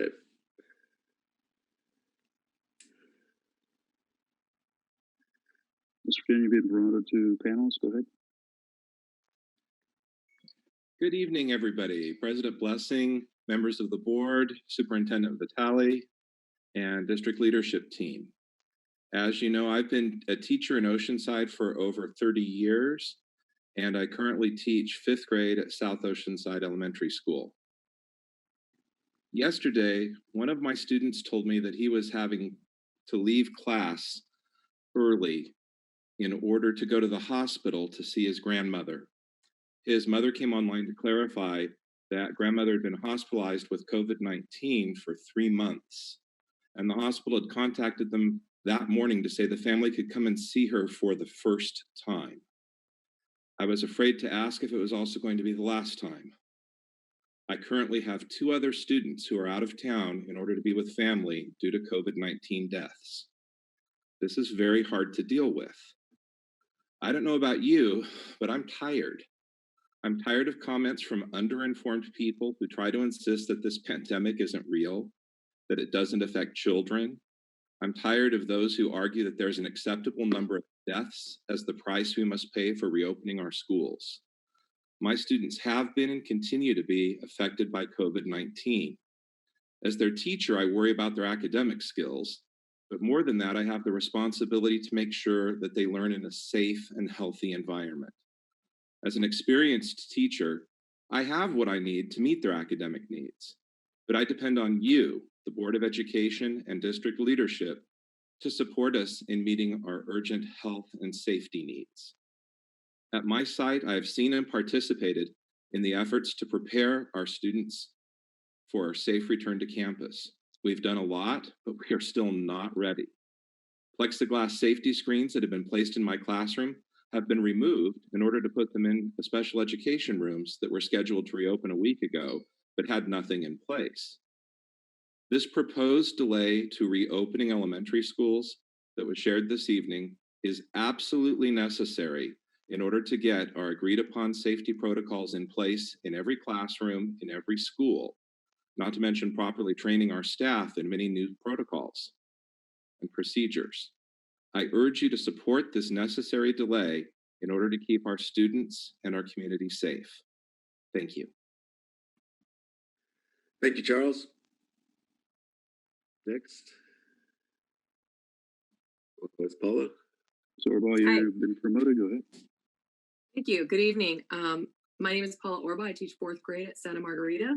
I speak tonight in support of remaining on virtual learning until an effective vaccine is readily available and or our local infection rates drop significantly and into a flattening pattern. We are in the middle of a pandemic. A pandemic, by definition, is a hugely disruptive global event. Far from a return to normalcy, most studies predict a much worse second wave to hit this fall or winter. While none of us want to be away from in-person instruction longer than necessary, the science illustrates that we are not ready for a safe return. It is vital that all involved stay safe from this virus. We all have family members and loved ones with varying levels of vulnerability to real harm, even death. Additionally, scientists are only beginning to understand long-term health effects of COVID-19. Beyond the physical health concerns, I ask you to consider the negative effects of potentially yo-yoing between virtual learning and hybrid instruction. We as teachers and students, much like in a typical school year, are finding a rhythm in routines 6 weeks in. To switch to a hybrid model only to most likely need to switch back to virtual learning if and when infections occur at schools would be a further disruption to learning. Despite the many challenges of virtual learning, I do see our students coalescing into a positive learning community. That said, I do understand the real issues of childcare and the need for socialization, but let's face it, in-person instruction with masks, physical distancing, no playing together on the playground, and no sitting together at lunch is hardly an enriching social experience. The district has put forth phased-in opportunities for student supports and enrichments, as well as clubs and sports. It is in these areas, childcare during the school day, academic supports, and enriching social opportunities that I believe Oceanside Unified should continue to focus its energy and resources until such time as it is safe to return to in-person instruction. Thank you. Thank you so much. Next was Tiffany. Was it? It is. Great, Good go evening. ahead. Good evening. I'm Tiffany Ortega, the supervising teacher of the Surfside K-5 Independent Study. As I listened to the board presentation, I did so wearing multiple hats. I listened as a teacher whose enrollment has increased by nearly 500%. I listened as ODA leadership who has participated in some of the groups that provided input affecting tonight's proposal for a safe return. I also listened as a parent of 2 OUSD students, anxiously awaiting their return to school. It makes me reflect on the process for a safe return for students. I'd like to share the collaboration between stakeholders and my appreciation of doing what is right for the safety of the OUSD community. As the bargaining chair for ODA, my team worked closely with OUSD leadership to bargain details of an MOU to keep our teachers and students safe during this pandemic. None of the subjects we talked about were easy. The conversations were difficult. The weight of the decisions we were making was heavy, but the collaboration was robust and it led to an agreement that maintained safety for our school community above what might have been perceived as popular. We did what was right. In the elementary work group, we discussed not only logistics of a safe return for students, but also a schedule that would allow for the lowest risk of infection for all stakeholders. The discourse was pointed, heated, and uncomfortable while the group struggled with the sobering realization that the decisions we made could affect the lives of colleagues, students, and their families. Not one member of that group shied away from sharing their opinion and concern regarding a return that might be too quick and failed to provide for the safety of our students. We all listened for understanding and continued to flesh out every scenario and option that would meet the needs of the community, would be best for students, and keep us all in the classroom and at school sites safe. Our work group recommended what was right. As I've said, these professional conversations were hardly convenient. They weren't taken lightly, but they are so appreciated by me personally, and let me explain why. The youngest 2 of my 4 children are still at El Camino, a junior and a senior. I want them to return to school. Their teachers want to return to school. They want to return to school. However, due to the nature of the beast with high school, there is not a safe way to maintain a low-risk cohort. The number of students with whom they would interact, even with a modified hybrid schedule, would not provide them a low-risk environment. It wouldn't be right. So I appreciate all of my OUSD family who have participated in these difficult conversations, those who have had the courage to push for the safety of the OUSD community, to all of those who have worked behind the scenes, for whom sleep evades while pondering our safe return, and to the school board who feels the weight of this decision. Know that doing what is right is far more important than doing what is easy. Please do what is right. Thank you. Thank you so much. And do we have our next group of speakers? Our next three will be Lynn Gonzalez, Todd Madison, and Jen Skellett. Then you're all set. Go ahead. Thank you and good evening. On a Friday in April last spring, I was holding a Zoom meeting with my third graders, and a little boy told our class that his daddy was sick and using a machine to help him breathe. His dad died of COVID 3 days later. This was a man who became a Marine at age 17, was assigned to Camp Pendleton. After serving in both Iraq and Afghanistan, he retired from the Marine Corps and made Oceanside his home. He started a local business, married, and had a son. On April 10th, he had a headache, tested positive for COVID 2 days later, died at Tri-City on a ventilator 8 days after that. He was just 43 years old. This pandemic has uprooted all our lives. We want to be back in school. We want the economy to prosper. We want to be able to mix together socially, enjoy our favorite activities, not worry about wearing a mask or social distancing. We want COVID-19 to go away. But we must deal with reality. Our country is roughly 4% of the world's population, and yet we've got 25% of the world's cases and 20% of the death toll. In Oceanside, cases are rising, and while San Diego as a whole has maintained itself at Tier 2, Oceanside qualifies as Tier 1 widespread. I am one of 180 OUSD staff members who organized into 23 work groups last spring to begin planning for the education of Oceanside's children in the midst of a pandemic. We used health and safety guidelines, looked at various models, discussed the particulars, needs, and circumstances of Oceanside's community, and made our recommendations. But the work had just begun. For the implementation of protocols and procedures is quite complex. As every piece of the plan is envisioned and scrutinized, multiple questions arise, which lead to more questions still. There are the big questions: maintaining social distancing, creating procedures for daily health screening, supplying and wearing masks, proper ventilation, et cetera, et cetera. Then there is the myriad of details that must also be addressed. How are materials distributed? How do children enter and exit the schools? What happens when a child needs to go to the bathroom? What happens when a teacher fails the health screening? How does a teacher teach when she can't get near her students? What is the procedures and protocols for hand washing, drinking water, break time, and using classroom libraries? The list goes on and on and on. So I commend OUSD's leadership for recognizing that more time is needed to analyze our plans, troubleshoot and correct its weak spots, ensure all equipment, procedures, and protocols are in place, ensure all staff is properly trained, and to communicate all of these things clearly to our families. What the future holds is unknown and tensions are high, but we must look to the science, be gentle with one another, stick together as a community, and err on the side of safety. Thank you. Thank you very much. Next speaker. Mr. Madison, go ahead. Hi, I'm Todd Madison, parent of Oceanside kids, and a disclosure to all a candidate for school board in the November election. I appreciate all the effort our teachers and school staff have put into dealing with the COVID crisis. It's certainly difficult for all. I also appreciate all the effort district staff has put into the various outlines we've seen. But I need to point out they're all lacking one thing, what the majority of parents chose last spring: a plan for a return to full-time instruction in a way that's safe for our kids and our teachers. Note that the recent survey simply left this question off. The best way to avoid getting data you don't want to hear is simply not ask the question, apparently. We've now seen plans for partial returns for both K-5 and secondary. Both are incredibly complex. No one would describe either as ideal, and neither are plans for a full-time return. Meanwhile, we've seen other districts in the county launch their full-time returns.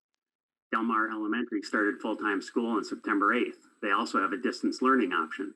Somehow they've managed to provide what their parents want.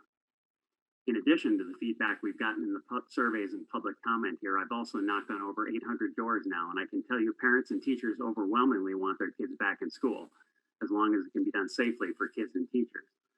Last week, I actually stood on the doorstep of a Del Mar teacher. They told me no problem so far as well. Del Mar is proving a full-time safe return is possible. This morning, their COVID dashboard showed 5 active cases. With over 3,000 students and employees, that's a rate of 0.16%. 0 of those cases have been in employees. Even if our case rate were double theirs, that would only be 0.32%.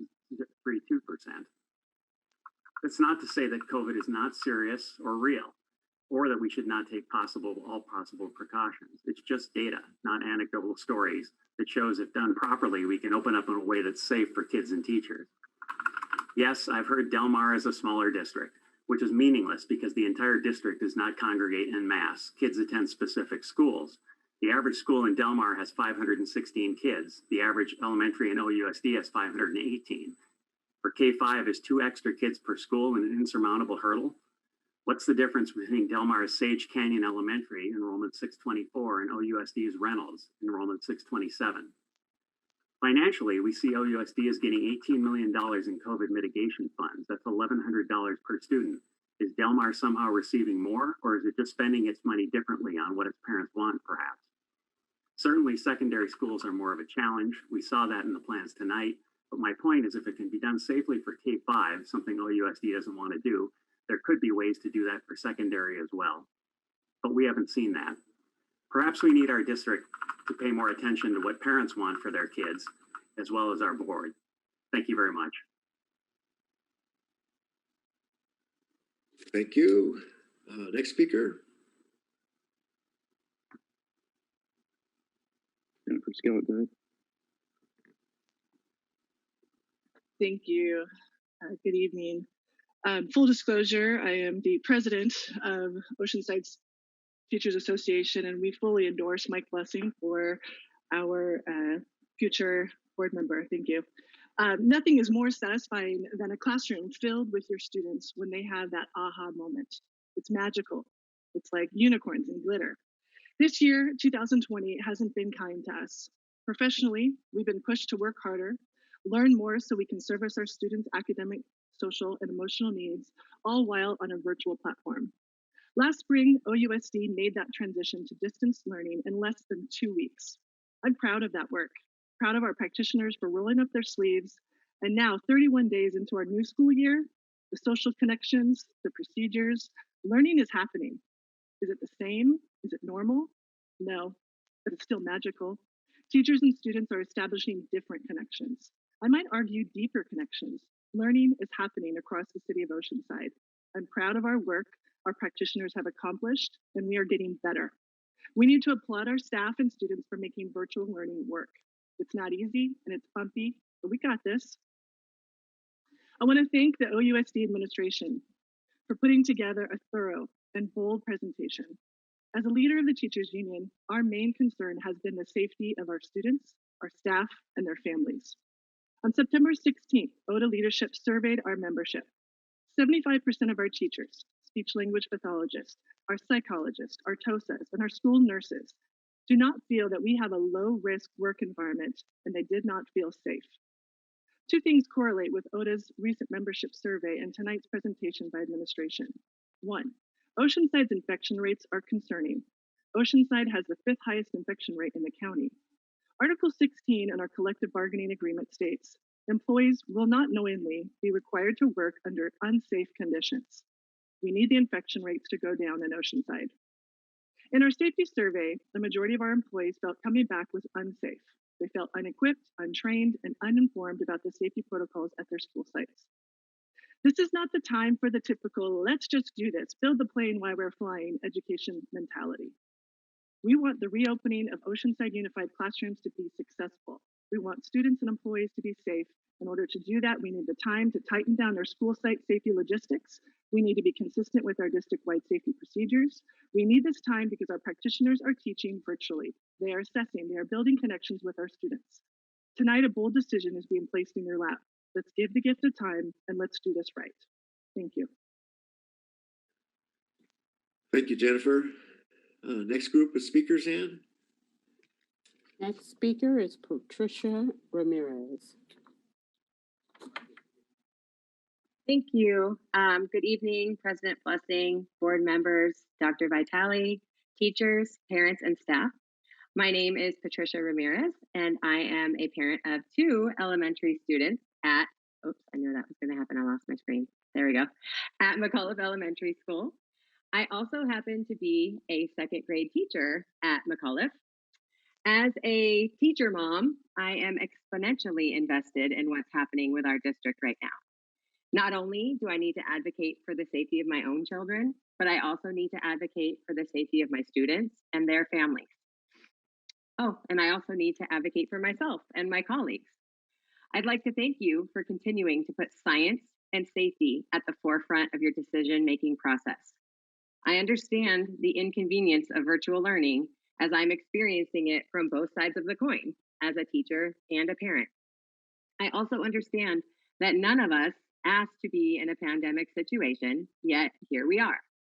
What's important now is that decisions are made responsibly, thoughtfully, and equitably to ensure the safety of all of our stakeholders. We cannot afford to make mistakes during this process. Please, please keep this in mind as you make decisions that will affect our entire community. Thank you. Next speaker, Joe Brinkman.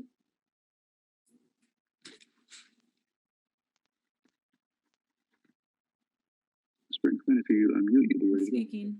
I'm unmuted. Got it. Perfect. Can you hear me? Loud and clear, I hope. Can you hear me? Yes. Yes, ma'am. Thank you. Okay. Good evening, Superintendent Vitale, Executive Cabinet, and board members. My name is Joe Brinkman. I'm a teacher from Oceanside High School. Let me first say a huge thank you to all of my colleagues tirelessly working to deliver the best models that we had to work with. People, read my lips, if you could see me. Read my lips. This is a hard job. And it is not for the faint of heart. It is not for people that do not have the experience, the credentials, the know-how, the person-to-person interaction with our students. We are awesome. We have come together in the worst pandemic that we've ever seen, ever. And it's unprecedented. It's going to go down in history.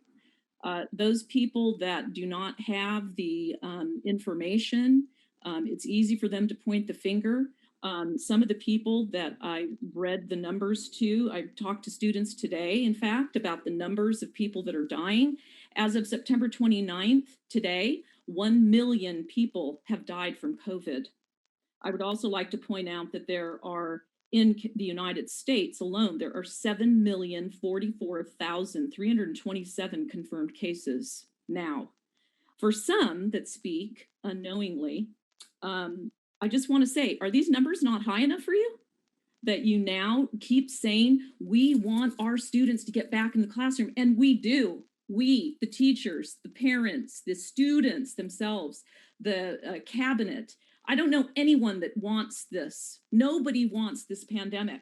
So excuse me, but when I listen to people who have no experience in the classroom talking like they do, I work in a 1906 building.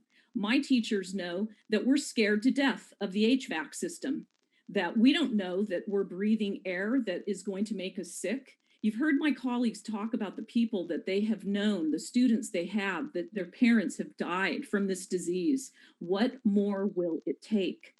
Okay, here I repeat these facts because I think, do I have to keep doing that and reviewing? Are we not adults? I understand the students, their children still. We have to guide them through this. But please, we have grown adults that refuse to wear a mask at all times in buildings with your colleagues. Stop breathing on them, put on a mask. We have to social distance. We are not going to be able to monitor the distancing at my school because we have 2,100 students. We can't have them all together. They share food, they share drinks, they share their PDA. We don't have enough staff to truthfully, safely monitor all of our students. One thing I've learned throughout my life is that when people do not have information, they make stuff up. Trust the experts, trust your district, trust your board. We know what we're talking about. Thank you. Thank you, Joe. Next speaker. I'm going to call 3 this time. Okay, great. Laura Evanger, Desiree Miller, and Kate Vinson. Laura Evanger, you're all set. Go ahead. Can you guys hear me all right? Yes, we can. Perfect.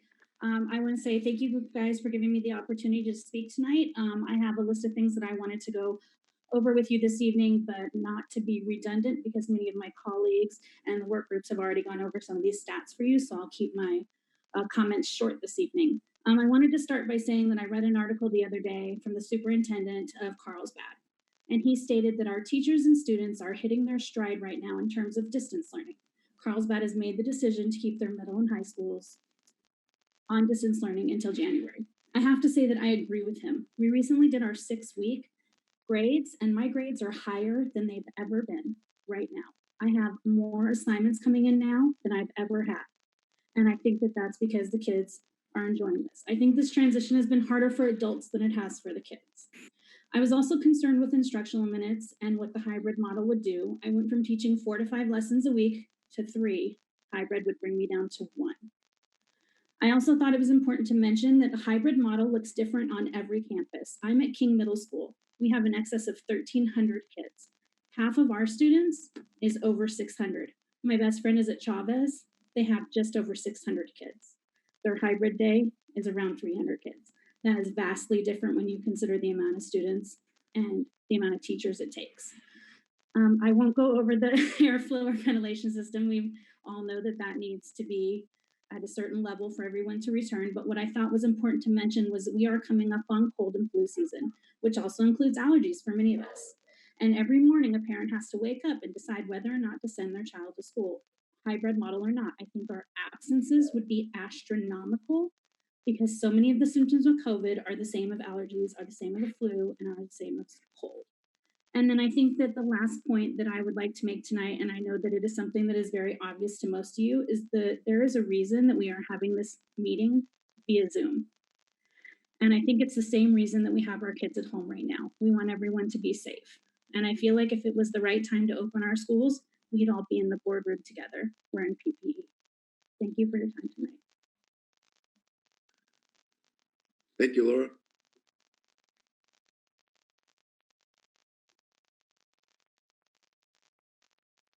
Desiree Miller, you're up next. Go ahead. Thank you.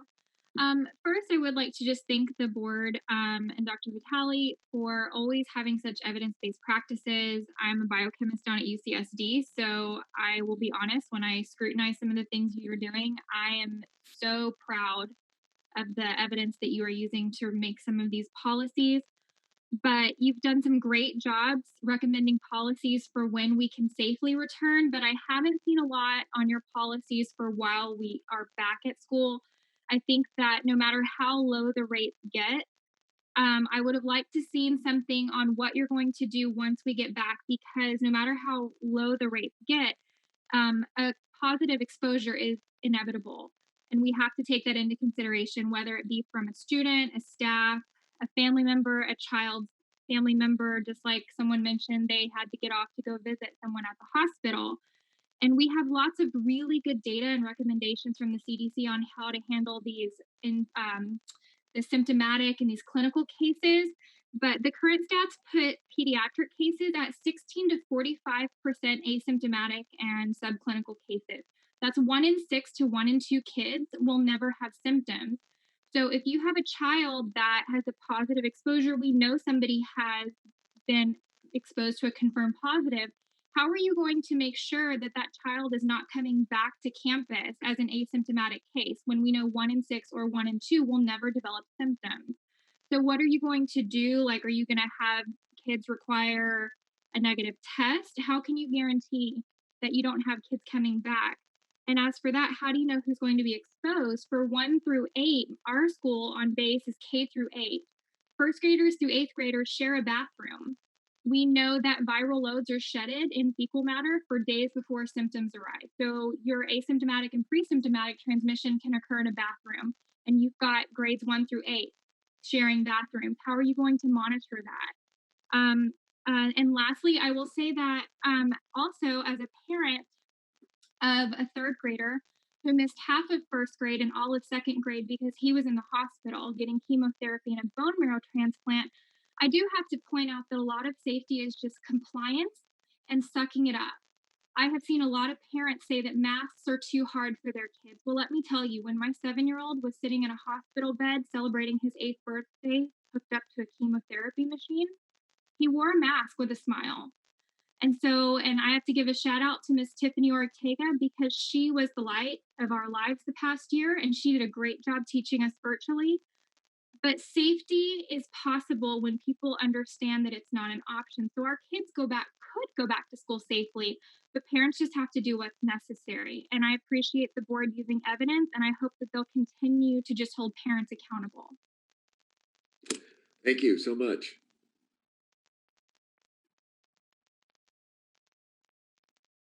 Kate Benson, you're all set. Go ahead. Good evening. I didn't write down what I want to say. It mostly is I am not scared for myself. I've been teaching in this school district for 24 years. I'm a third grade teacher at South Oceanside Elementary, and going back is scary. I'm not concerned for myself. I'm concerned for students and staff who may be asymptomatic and go home and pass COVID on to their families. Many students in our school district live with their grandparents. Their grandparents live in their house.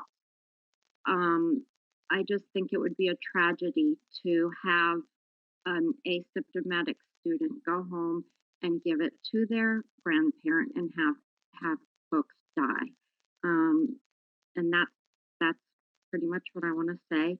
I would urge us not to go back until January, just because we are not ready. We're just not ready. Thank you. Thank you, Kate. Next three speakers, Kelly Speck, Joanna Durantes, and Tina De La Rosa. Kelly Speck, you're all set. Go ahead. Thank you. Current guidance from the CDC, California Department of Public Health, and our local health officials instruct us to practice safe social distancing methods, such as wearing a mask, maintaining 6 feet of distance from non-household members, and avoiding congregating indoors. This morning, the principal of Palmquist Elementary and the superintendent published a video to students on Class Dojo of the two of them indoors within what appears to be less than 6 feet of each other and not wearing masks. How can we trust that our students and teachers will be kept safe in a hybrid learning environment when OUSD administration is setting an example of non-conformance with California Department of Public Health best practices? Thank you. Thank you. Next, Joanna.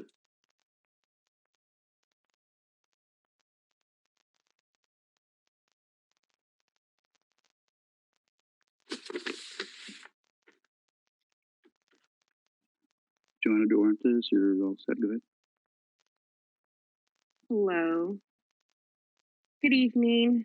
My name is Joanna, and I am a parent of a 6th grader at Chavez and an instructional aide in one of the Montsevier classes that are now expected to reopen October 19th.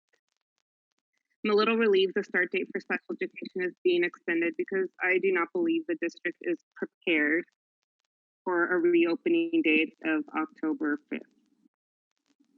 As of today, we still do not have plexiglass in our classroom. How are we supposed to prepare for our classroom for when our students return when we don't even have all of our PPE? One of my other concerns is about protocols. If a behavior occurs, or how will we be handling toileting and how to safely keep a distance in any of these instances? I hope with this extended time, district administration can better communicate information to staff and that we receive the proper PPE and proper training in order to keep our students and staff safe. Thank you. Thank you, Joanna.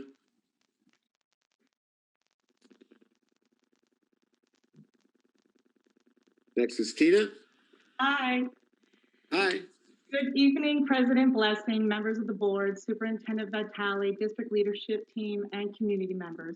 My name is Tina De La Rosa, and I was born and raised in Oceanside, and I am proud to say this will be my forever city. I've been a teacher in this district for 31 years. It gives me great hope to see that conscientious collaboration and care that has been taken when considering the safety of our students, staff, and community. I so appreciate that the district is admitting we are not yet ready to open for full hybrid instruction at the elementary level. Kudos for postponing the date for hybrid instruction. Thank you for listening to our safety concerns. Thank you for understanding that the most important issues are all linked to one thing. That one thing is staying alive. I must admit, this world pandemic has humbled me. It has frightened me. It has reduced my focus to my family and friends more than ever before. This world is in the midst of a crisis. It has reminded me of what is important. I feel great compassion for us all. It means we are all suffering together. Every human being has been touched by this global catastrophe. Everyday life can sometimes give us amnesia to what it means to be a global citizen. As a global citizen, it means focusing on what you can control. To search your own soul daily and ask, have I given all I could today? As teachers, it is resounding yes. I have followed Don Miguel Ruiz's book, The Four Agreements. One of the agreements is do your best. So every day, our best can change. Kudos, OUSD, for embracing this global challenge and continuing in conversations. Most importantly, for really listening and doing your best. Teaching physical education is my dream job, and I consider it an honor to give back all the love I have received. But this is not just a teacher thing, it is a human thing. We are all giving our daily best. So I am going to remind everyone to have great compassion for all humans, not just the ones you agree with. I wholeheartedly support Mike Blessing for school board. Thank you. Thank you. Next speaker. I did. I did. Mr. Dahl's left the room. Yes, I will. We are at Rachel Miller. There we go. Go ahead. Hello. Go for it, Rachel.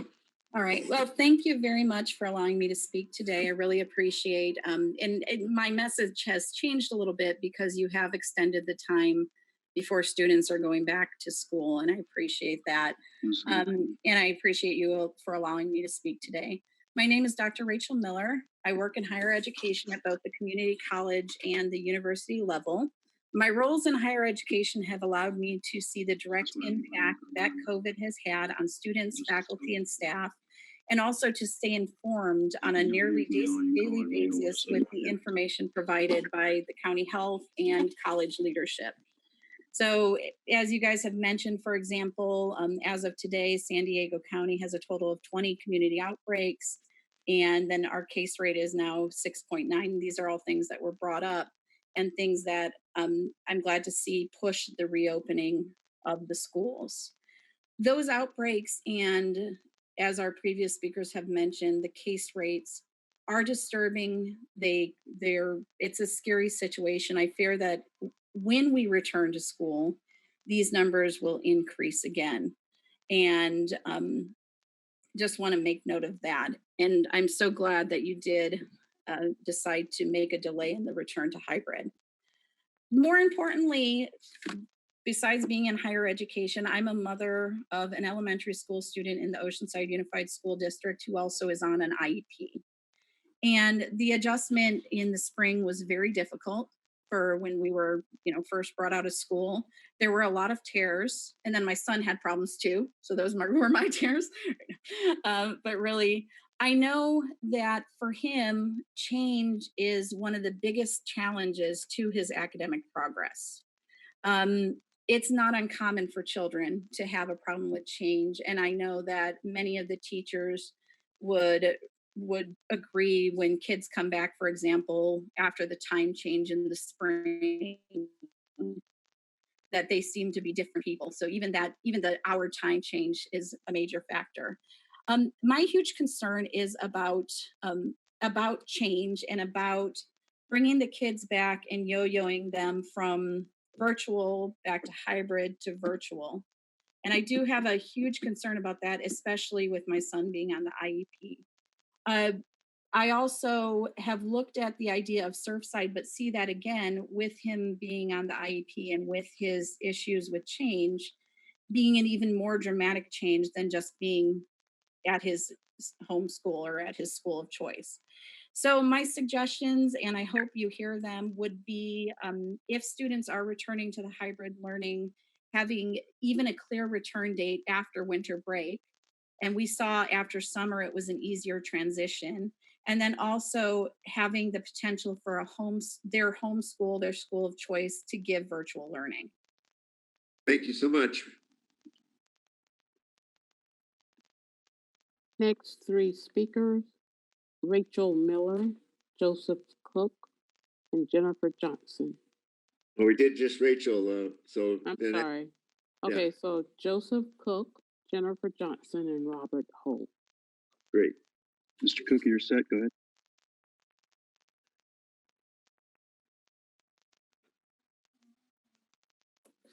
All right, can you guys hear me okay?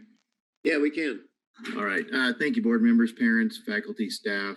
Special thanks to everyone who took the time to present this evening. Very knowledgeable presentations. I enjoyed listening to everyone. My son is a third grader at Nichols Elementary, and he's also on an IEP. His disability makes him also sensitive to changes in schedule and requires him to have an in-class helper to ensure he has a solid continuation in his learning. One of the concerns I have is if we go back to this hybrid model of in-person learning where the kids are only in class for 8 hours a week, my son might not have access to that helper who's going to help him continue to meet his milestones and goals in his education. There really hasn't been an explanation yet. We don't know how that's going to work out. My son and many of his classmates are finally settling into this virtual learning. It's weird and it's unusual, but they seem to be picking it up and adapting just fine, as we all know kids can do. They're very adaptable. Whatever you tell them is going to be normal, they'll figure it out and they'll make it normal. But they also require consistency from the adults that are in charge of making sure they have that safe learning environment. So, setting up a learning environment that's going to give them that continuity, it's integral part of the educational process. Changing that midstream, mid-semester, that's going to be detrimental to many students, probably my son and many others. I find it hard to understand why it's so important to risk the health of our students, our teachers, our family, and our community members by returning to in-person school for 8 hours a week. It just doesn't seem worth it. We're in the middle of a global pandemic. Wouldn't it be better just to leave them in distant learning till the end of the semester and go back after Christmas break? As a parent, as a layperson, it makes sense to me. I'm not someone who deals with big data sets. I'm not, I'm not a doctor. I'm not someone who does that. I'm a construction worker. I can see the logic here of just keeping the kids in school for the semester and letting them come back after Christmas if it's safe. COVID is dangerous to our community. It's especially dangerous to those with pre-existing conditions. My son lives with family members that are high risk, his grandfather, his older brother, not to mention the risk of spread to our healthy, non-pre-existing condition family members. I can't imagine the grief and guilt he would feel if he thought he might be responsible if one of our family members got sick or, something or worse. I don't want him to have to live with that the rest of his life. I would much rather him have that freedom to just grow and learn and be a kid and go to school. And it's just weird. We all know school is a petri dish under normal conditions, and this is not normal conditions. I feel that allowing any form of in-person learning during a global pandemic is dangerous and irresponsible. Thank you for the time to speak with you this evening. Thank you so much for those comments. Next. Jennifer Johnson, you're all set. Go ahead. Hi, can you hear me? Yes, we can. Hello, thank you. Thank you for allowing me to speak this evening. My name is Jennifer Johnson, and I've been a teacher in OUSD since 1999. As we see schools opening across the nation, we recognize that we all share the important goal of getting students back into a classroom. However, with this shared goal is the unique considerations of each community. It was 1 week ago that San Diego County watched with trepidation as it maintained its red substantial tier status by the very narrowest of margins. Today, we learned that San Diego County will remain in the red tier again by a narrow margin. With San Diego County barely maintaining this red tier status, I must ask, how comfortable would you feel knowing that your doctor passed their medical exams? Barely. How at ease would you feel learning the plane you just boarded passed safety inspections? Barely. When it comes to safety, the word barely is barely comforting. And unfortunately, within each of these bare margins, we must also consider the sobering reality that Oceanside has some of the higher number of cases within the county of San Diego. With this, I support the district's recommendation to reconsider previously proposed opening dates. I encourage the delay in school reopening until we have a consistent and much lower number of cases within both our county and our city. Based on the state's tiered system, Oceanside Unified School District has the right to reopen schools. However, with rights comes responsibility. It is our responsibility to ensure that we are welcoming students and staff into a safe environment. This delay is necessary not only due to COVID numbers, but also needed to allow our schools time to put safety equipment and protocols in place before welcoming students to a campus. At this time, there are endless unanswered questions about the logistics of reopening schools. As a teacher, I will be the direct face of safety for my students. Small safety questions can have big consequences, and this is not a situation where we can figure things out as we go. In the spring, we were faced with a sudden transition into distance learning. We are not in that situation now. We have time to make sure the certainties outweigh the uncertainties of reopening. Thankfully, a delay in opening does not equate a delay in learning, as we know students are engaged in virtual learning with teachers that are working longer and harder than ever on behalf of their students. As data changes daily, I urge OUSD to continue to evaluate the COVID-19 numbers that are unique to Oceanside and take ample time to ensure safety protocols are in place before reopening schools. For our teachers and our students, we strive for more than barely. For the determination and when to safely reopen schools, I ask the same. For the safety and peace of mind of our entire school community, please do not open schools when the time is barely right. Please provide us with the assurance of knowing that OUSD is opening our schools when the time is absolutely right. Thank you for your consideration. Thank you, Jennifer. Next speaker. Is this our last speaker as well? Yes. Robert. Okay. Mr. Ho, you're all set. Go ahead.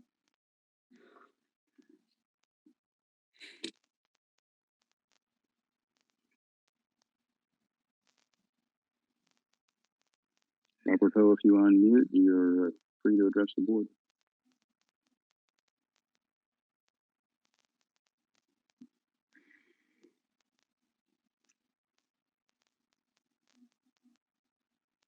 Okay, can you hear me now? Yes, we can. Hi, Mike. Hi, Good evening. My name's Yes. Robert, and I'm an Oceanside resident for the last 22 years. I'm a science teacher at King Middle School for, now 24 years now. And I'm also a parent of a fifth grader at Palm Plus Elementary.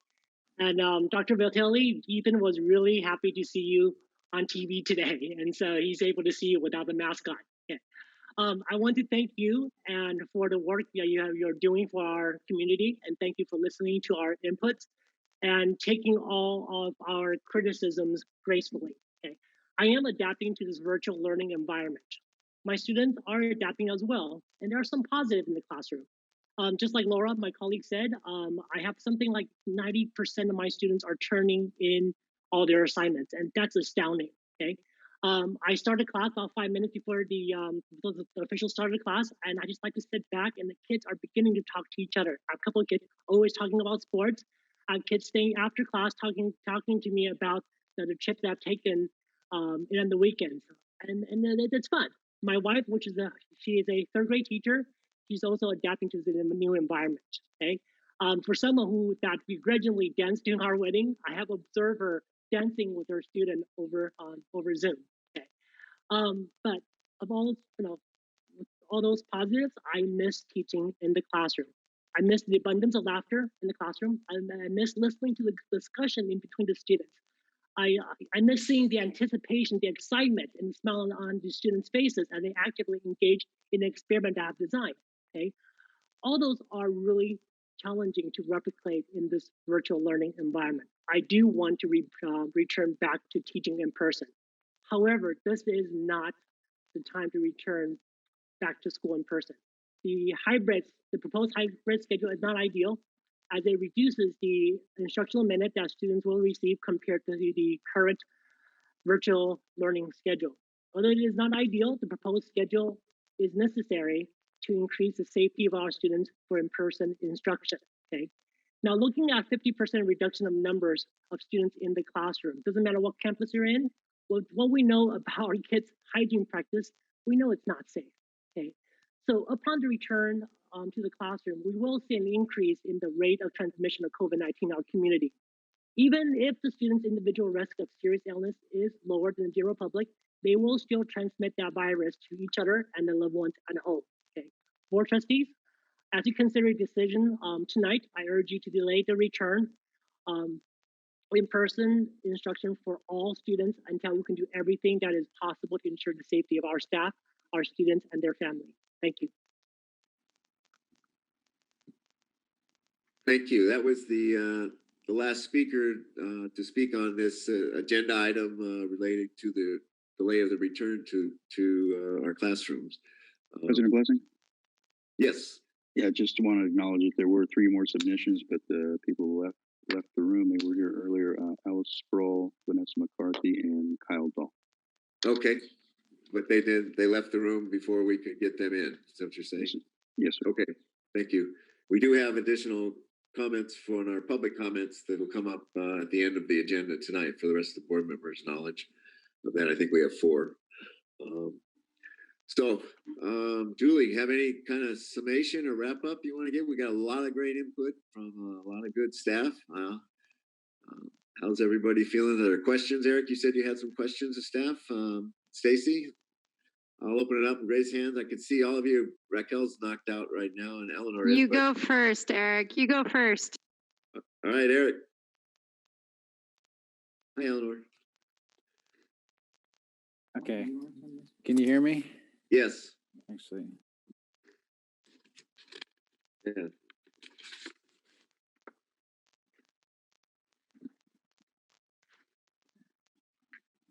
Sorry. I had to switch. Okay. So my first question is from page 5.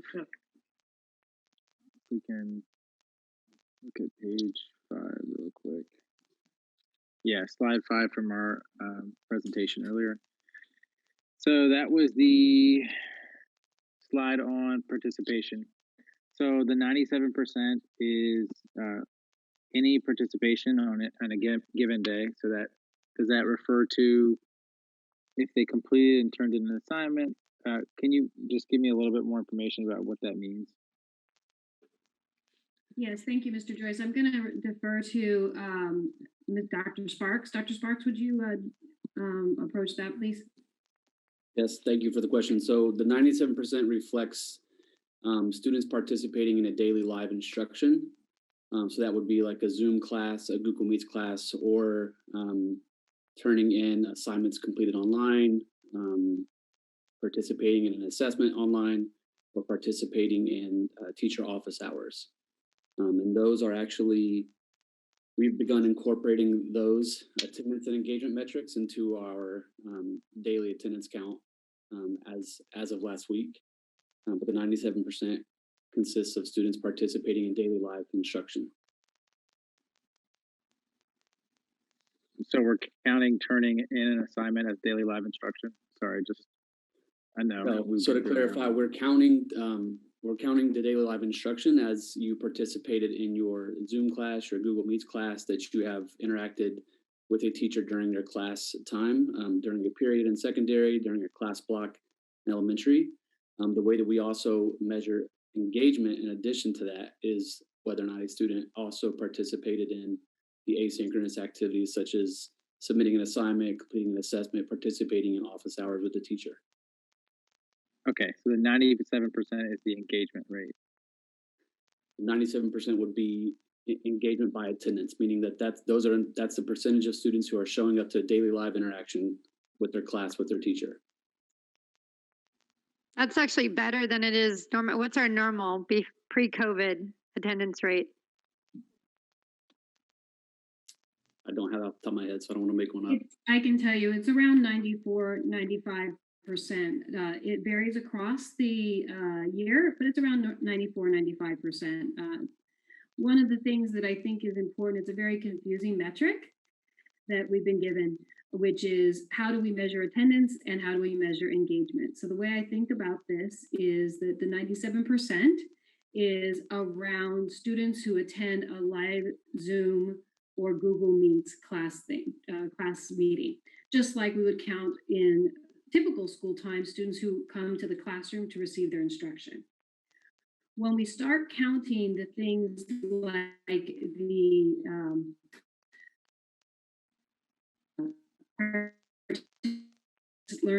turning into office hours, this is how we make up attendance in a way for students through Saturday school. So we still have a daily instruction. That's our first priority, that students would go to the daily instruction, but then we also allow them to interact and we give them the benefit. It's a restorative and student-friendly way for them to still count attendance for their own benefit. And just the way that we provide Saturday school for those students who miss so that they can continue to increase their learning. But the 97% is at this point is those students who are attending a meeting like we're in today.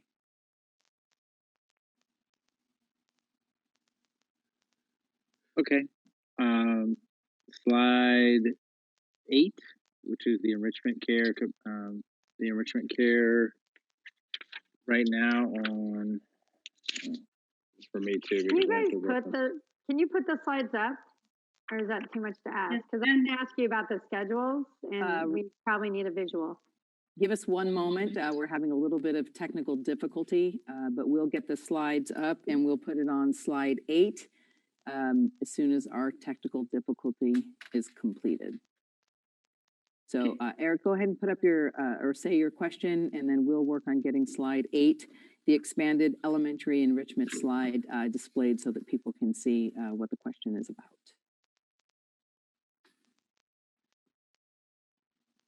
For the ease of conversation too, if anyone has questions about these specific slides at the same time, we can do that together.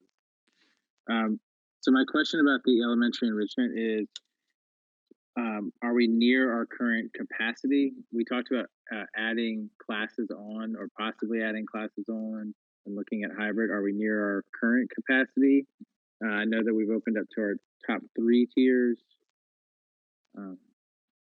So that first question is, are we near capacity?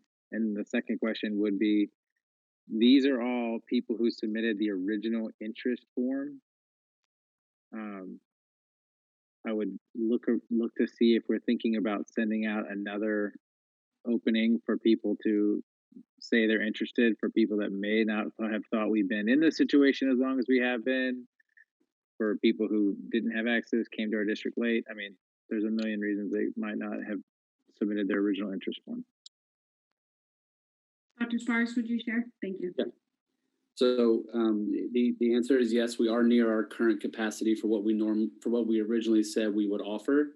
And so that number puts us at about 250. And so we're nearing that now as enrollment increases every day into our expanded enrichment programs. We are tag teaming registration for enrollment in these programs. with our providers.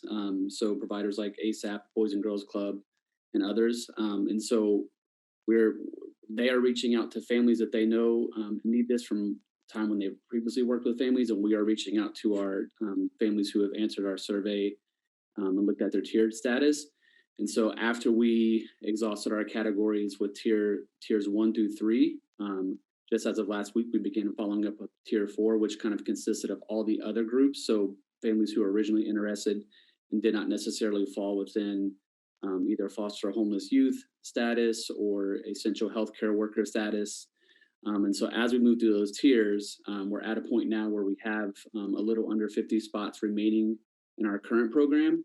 And we've reached out to our school sites and to our partners to see about their readiness to expand given the board's decision tonight, if we'll remain in some sort of virtual model. And if that's the case, then we do have our providers, and we have school sites who are ready to increase programming at their schools. Most programs right now run 3 classrooms of no more than 10 students per class in the expanded enrichment model. We'll have the capacity to grow that, but I do appreciate the suggestion that you mentioned as well, as in addition to that first group of families that we've reached out with, which is the list that we've been working with since July. It would benefit us to know if there are other parents who weren't aware of this and could also benefit from it as well, should that need arise if we continue in virtual for some time. And then the last question on this topic for me is, how many of the families indicated interest that weren't in the top 3 tiers? How many more families were we looking at that are interested and weren't the top need? So in tier 2, there were 56. In tier 3, there were 62. And in tier 4, there were 88.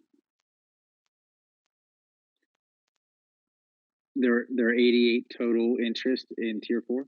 That's right. And so initially, right off the bat, those families would have been waitlisted until we went through our entire list of at least tier 1. And so really any family that responded that they were tier 2, 3, or 4, basically it was them defining what their essential worker status was. They would have been waitlisted initially until we exhausted tier 1. We would have gone to tier 2 secondly. Once we hit tier 3 is when we turned some of the recruitment over to our providers, and that's when we started tag teaming the registration. And we're in a spot now where we have begun reaching out to all of our tier 4, which is that other group. So those are the 88 families that were likely initially waitlisted. And they're, to your point, there are probably additional families who would be interested in this as well that would fall within that category. And sorry, just on the language piece, is it 88 additional families? So that's probably more kids than 88. It's 88 responses. So yeah, it would be more. Yes. Good clarification. Thank you, Dr. Sparks. Okay, thank you. I have a quick question regarding this slide too. I know initially you talked about 925 were contacted and all have been contacted. Is that currently or recently contacted, or is that total that we contacted? So it was 505 that initially responded to the survey, and that's been the number that we've been working with since July. There have been, few additional families here and there who have responded along the way, and we've added them to the list, but the initial response was 505. At this point, all 505 respondents have been contacted, either to let them know that they were waitlisted or that we have moved up to a different tier and may have space for them. And that has continued through even as late as last week that we've done that outreach. And that's where we got the 310 that did not respond or were rejected the service at that point? That's correct. Okay, thank you.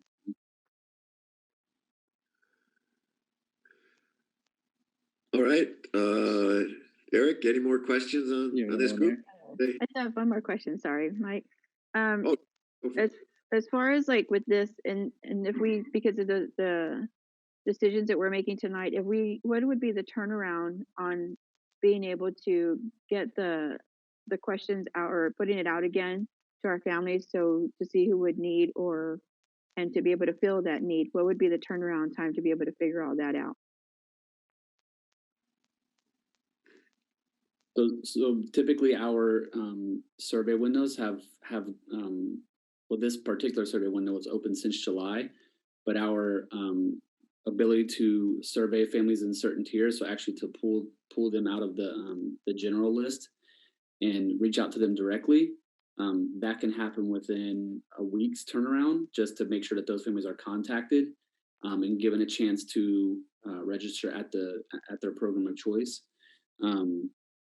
We would have to spend at least a little bit of time making sure that we exhaust the tier 4 group who have been waitlisted since the beginning. So I would say that we could probably do this within a week to 2 weeks turnaround to begin to have additional parents in addition to those tier 4s to that initial 505 respondents. We could probably do that within a week to 2 weeks. But that would be something we have to look at. That's the direction we get. Perfect. Thank you, Jordan. So the next one would be slide 10. Before he goes, I'm sorry, I was on mute, but anyways, on that slide, just for the 440 plus people that are on, can you briefly tell me tier 1, tier 2, tier 3, and tier 4, how students qualify for those? Because I don't think the average parent or people that are watching understand those tiers. Sure. This one might be a little bit harder for me to say off the top of my head. Tier 1 was our students who were foster homeless youth and our students whose families were in the healthcare industry and were considered essential workers. Tier 2 were considered critical infrastructure workers. Tier 3 was an additional layer of critical infrastructure workers. So think of people like city employees, bus drivers, folks like that. Tier 4 would be anyone who could fall into an essential worker category, but maybe was not in a critical infrastructure field or healthcare field, or someone who defined themselves as other, which would be us following up with them to say, regardless of your status, you'd be at this point eligible to register in one of the programs. Okay, thanks for doing that. So it's not open. Added elementary enrichment is not open for everyone. It's specific families and students. So Dr. Begin, in addition to that, we wanted to make sure we had an equitable response to this. So not every critical care healthcare worker is in the similar situation. So we prioritize those families who were identified as receiving free and reduced price lunch. So that means that they were living within the federal guidelines for being either at poverty or below poverty levels.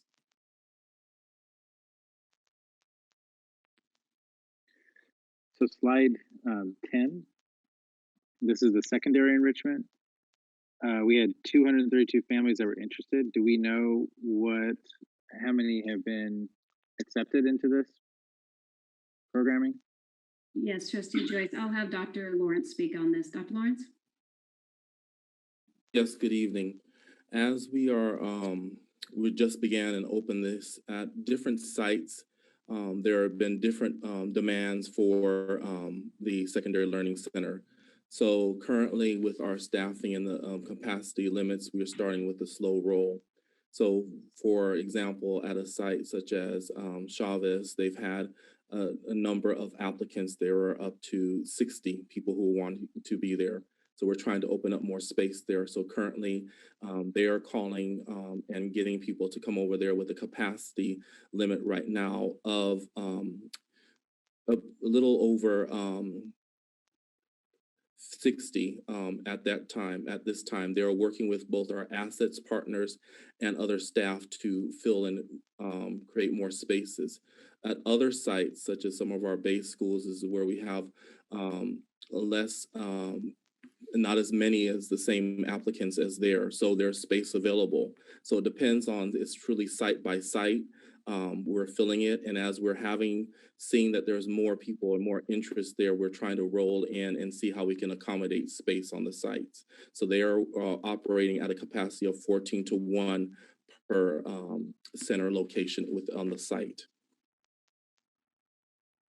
Lawrence.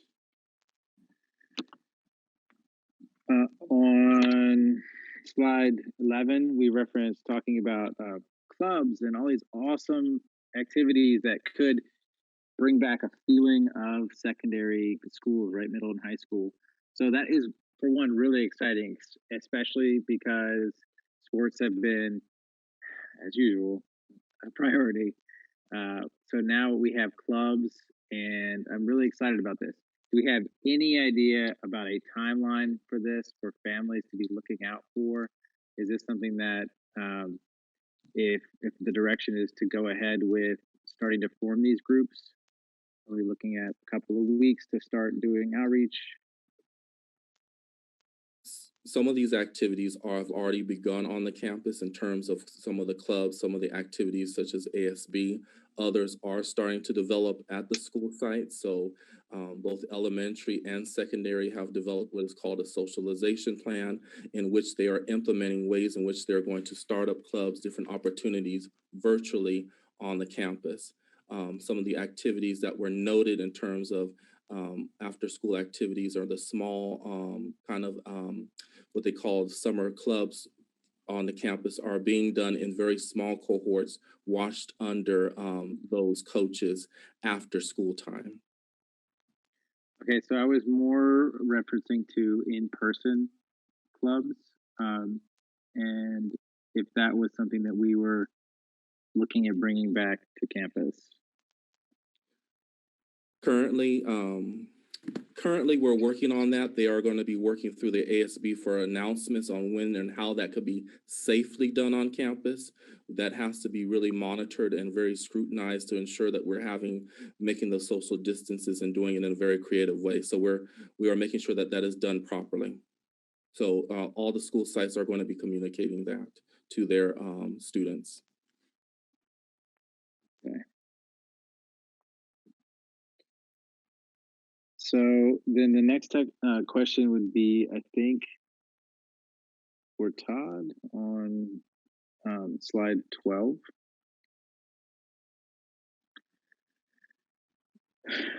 So one of the, if I understand it correctly, one of the complicating factors of moving from our current model into hybrid is that we have so many students that have requested for remote learning. And moving those teachers over to Surfside seems to be a limiting factor as well. Is there any reason that the teachers couldn't stay at their site and students be moved into their classrooms? That way you're not having to change their supervision. You're not having to change. It sounds like it would be less complicated to have some teachers stay if the numbers make sense. And even have kids from other schools move into their school site. That way you're not having to reclassify the teachers. And this is obviously from an outsider looking in. So please tell me if I'm way off in that assessment. You've got some good questions.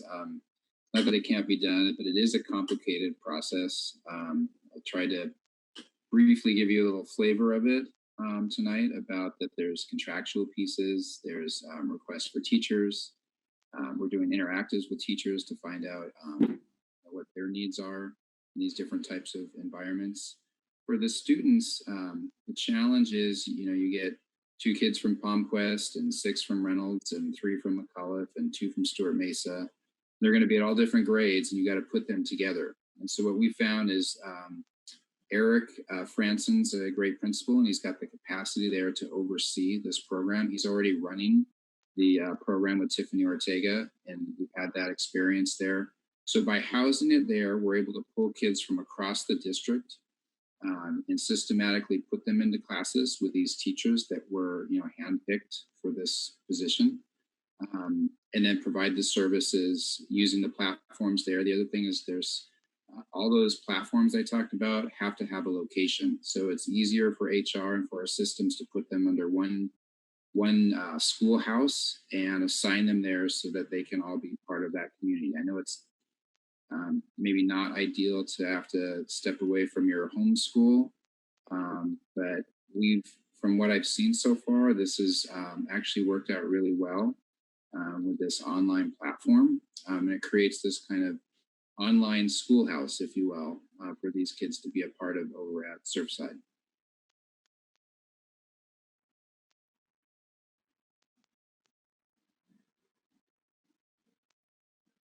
Okay, thank you, Todd. I'm not sure that I don't have more questions, but I'm not really sure how to ask it. So that sounds, yeah, I'm certain that you've thought it through, and if moving all the teachers. So if you're having 300 new students at this site, would we need? I know you said, and I'm not doubting our current admin's abilities, but capacity is an issue, right? You have 300 new kids. That's almost a new elementary school of kids. Are we going to need to shift administrative supports or counseling supports, or are there other resources that we need to make sure go with some 300 students?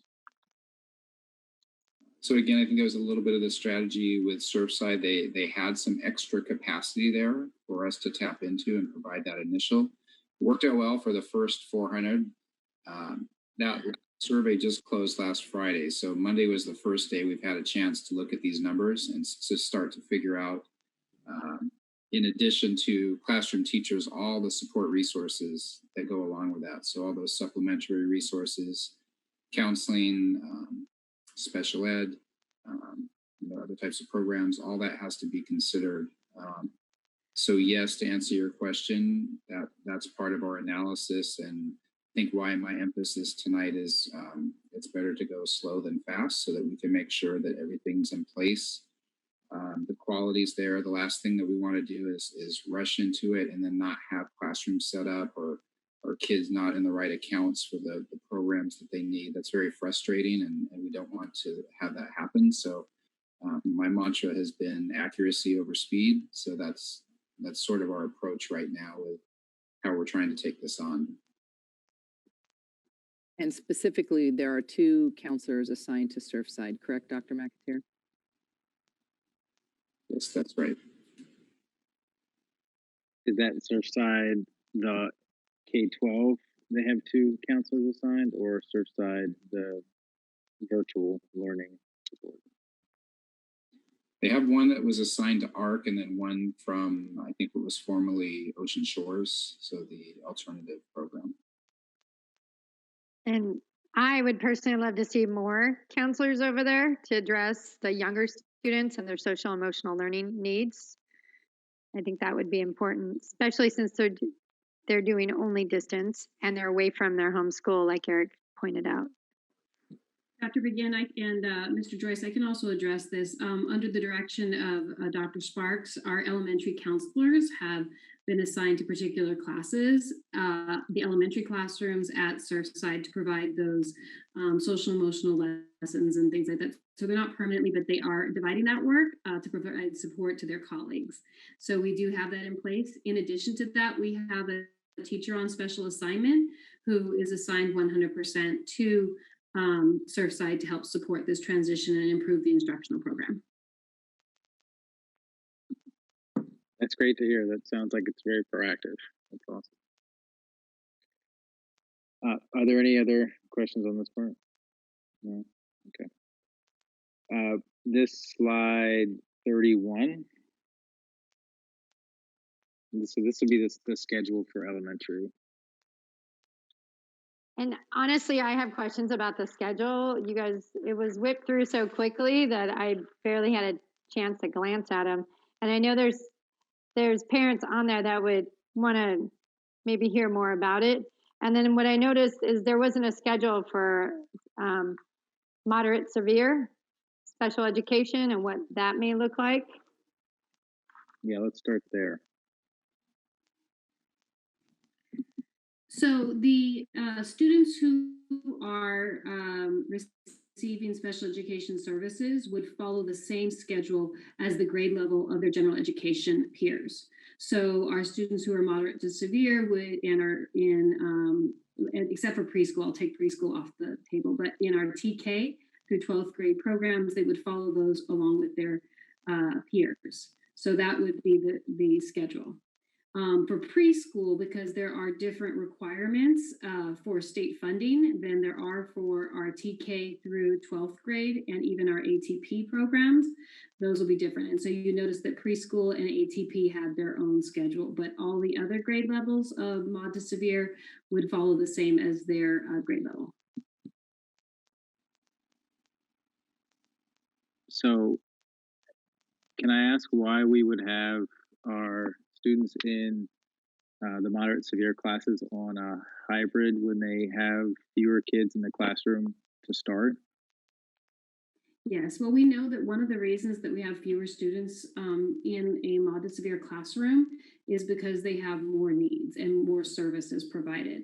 So one of the things, just like in any classroom, if we already believe that the class sizes that we had were appropriate for mod to severe in our typical learning center, we feel that the same things that would be important for them with an amount of services, the amount of supports they need would still be important. So we want to think not just only about the number of kids in the classroom, but the number of interactions that they have and the amount of supports they need to have.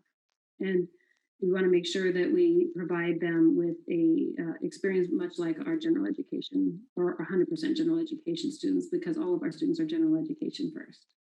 So do the special ed kids start at the same time as the general ed kids start?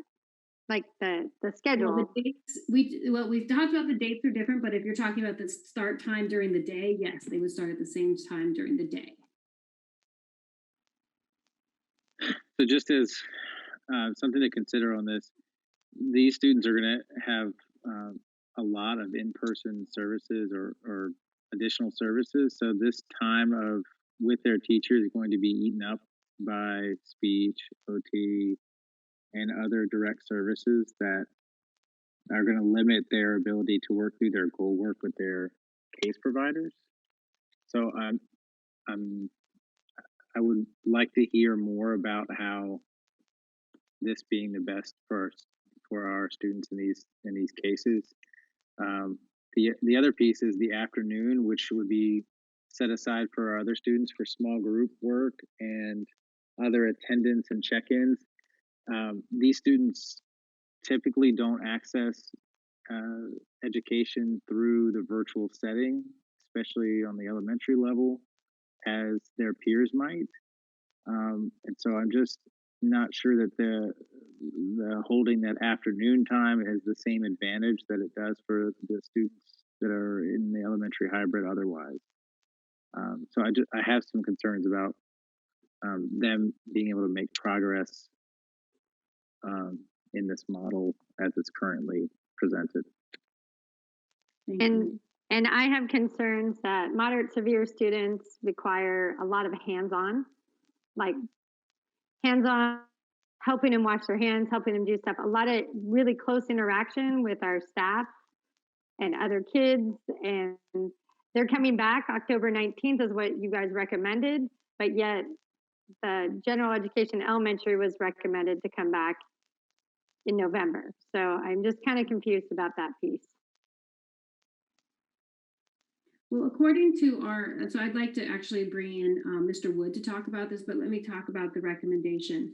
Our county superintendent, Dr. Paul Gothel, specifically has advocated, as have the CDPH and some of the other California Department of Education, the importance of addressing the needs of our most vulnerable population, our at-promise students, our English learners, our foster and homeless youth. And so how we are thinking about that is we want to make sure that we do want to bring them back so that they have the opportunity to practice the new social distancing requirements, have practice with the mask, have practice with washing their hands, all of these things. They would have an opportunity to try these things in a very small group without other students around so that they could be ready for this, for when the other students come back, the other hybrid students come back. So based on the recommendation of our county superintendent, the CDE, for prioritizing our most vulnerable populations, that's why we're recommending an earlier comeback for them, along with them being able to have the opportunity.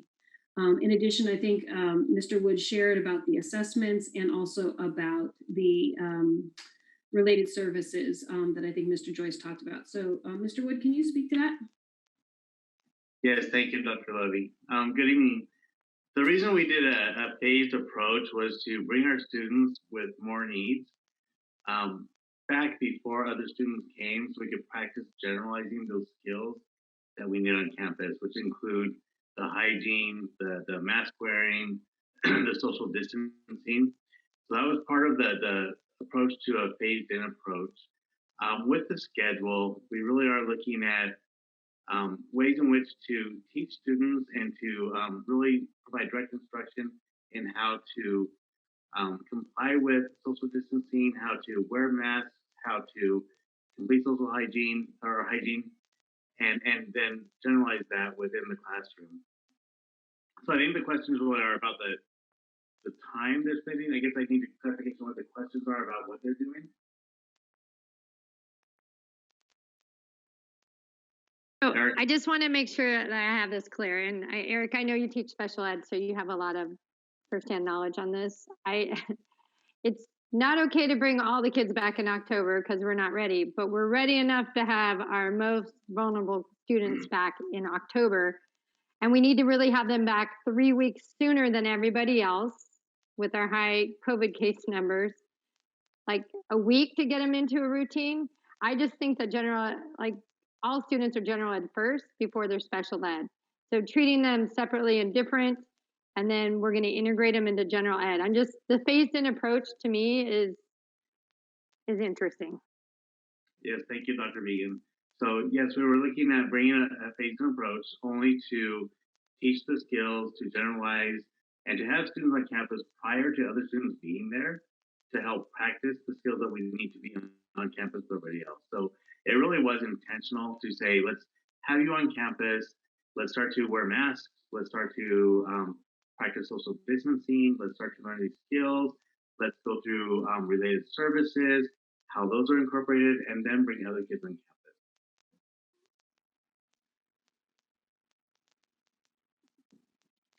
Thank you, Mr. Wood. Thank you.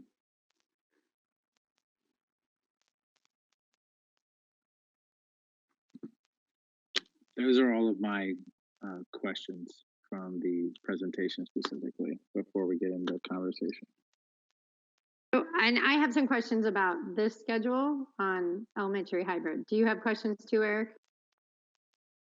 He just said he was through with. Okay, well, if you're through with it, I'm sorry.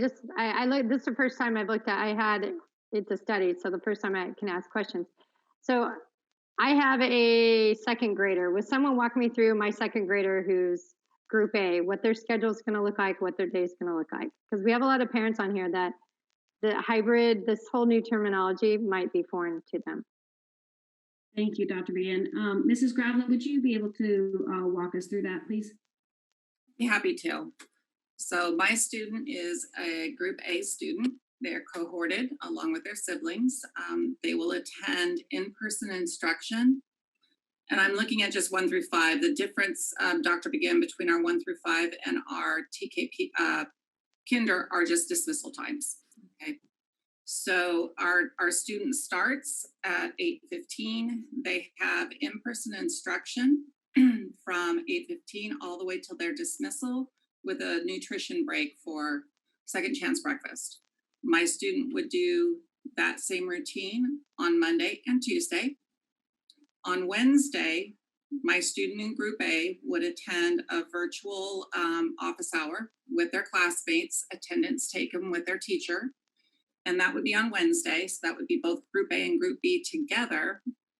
And then my student on Thursday and Friday would be doing their at-home learning. And so that would be independent work, classroom assignments, whether they are delivered through Google Classroom or Seesaw or actually provided to that student during their in-person day. While the students are in person, they are being given their direct instruction on specific standards through our pacing guide, and then also being preempted on what work would need to be done during their independent time. So my group A, my student A, attendance is taken for them Monday and Tuesday by their classroom teacher during in-person. On Wednesday, during their virtual time. And then on Thursday, they would come in the afternoon and their attendance would be taken during office hours. They'd have a touch point with their teacher and then they would continue on with their learning. Is that? Yeah, thanks for the clarification. Okay. Lunch is grab and go. So those students would be receiving that. Again, nutrition bake provided. And then on grades 1 through 5, PE, music, and library will be virtual. And then do parents get to pick whether they want to be in the A or the B group? I'm just asking for schedule wise, right? Because you're looking at certain days a week, your kid, you have to bring them to school and pick them up. I mean, that piece of it, I'm not sure how we're going to handle that. It's a great question. We've been working on cohorting of students and working on making sure siblings are on the same cohort. We're looking at the different factors that go into cohorting to try and make it as seamless for our parents as possible. So your question is well stated and well taken. I don't have any more questions on this. Thank So you, Ellen. I did have another one. Thanks for the second to remember. Can we speak directly to why we're not offering a full day hybrid? And I ask this because I don't see a significant difference in safety, and I see that students stand to miss out on another hour plus of instruction if we do that early release. So that's 2 hours a week of instruction out of the 8. So we'd be bumping to 10 if we had that. And what they're getting in the afternoons is somewhat minimal, it looks like. And that's an excellent question, one that the work group did look at both schedules. And Mr. Joyce, there was a great deal of discussion around the full day versus the half day. A couple of things came to mind. Number one is lunchtime and the safety of our students during a lunchtime where they're all on campus. That was a factor, a health and safety factor. But what really was our driving factor was this touch point with office hours in the afternoon. So that time is a point where students who might not otherwise see their teacher for 3, and if you count a weekend in there, you're looking at possibly 5 days, they're having a touch point in the afternoon twice a week. So I'm the B group. I'm not seeing my teacher Monday or Tuesday per se. I'm having my touch point with them in the afternoon. And I'm also, the teacher has the benefit of some time to offer small group individualized instruction for students with unique learning needs or for parent and guardian support. And so that was a very large discussion. There was a number of our practitioners who felt that touch point was critical, that they needed that time for that small group to help mediate learning loss. All right, and then the early late start, are we sticking to early late start schools? And what's the reasoning rationale for that? Early and late start continues because we do have students who still need their transportation services provided, so that as it has always been for those students who qualify. Would imagine there's transportation safety issues too with spacing on the bus and okay. Up for further, yes, absolutely. Mr. Joyce, did I answer your question? You can, I mean, you did. The other side of that, yeah, you did. Thank you. Okay. Thank you, Mrs. Devlin. Thank you. Thank you. Thank you, Eric.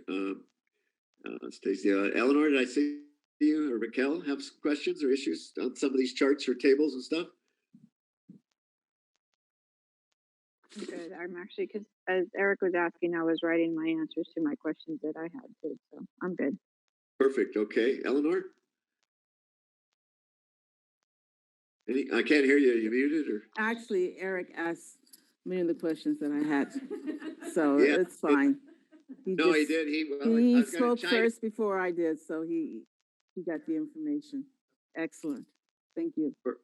Perfect. That's I was going to chide him because he had about almost an hour of questions, but if he covers all 5 of us, then that's only 20 minutes, so that's nothing.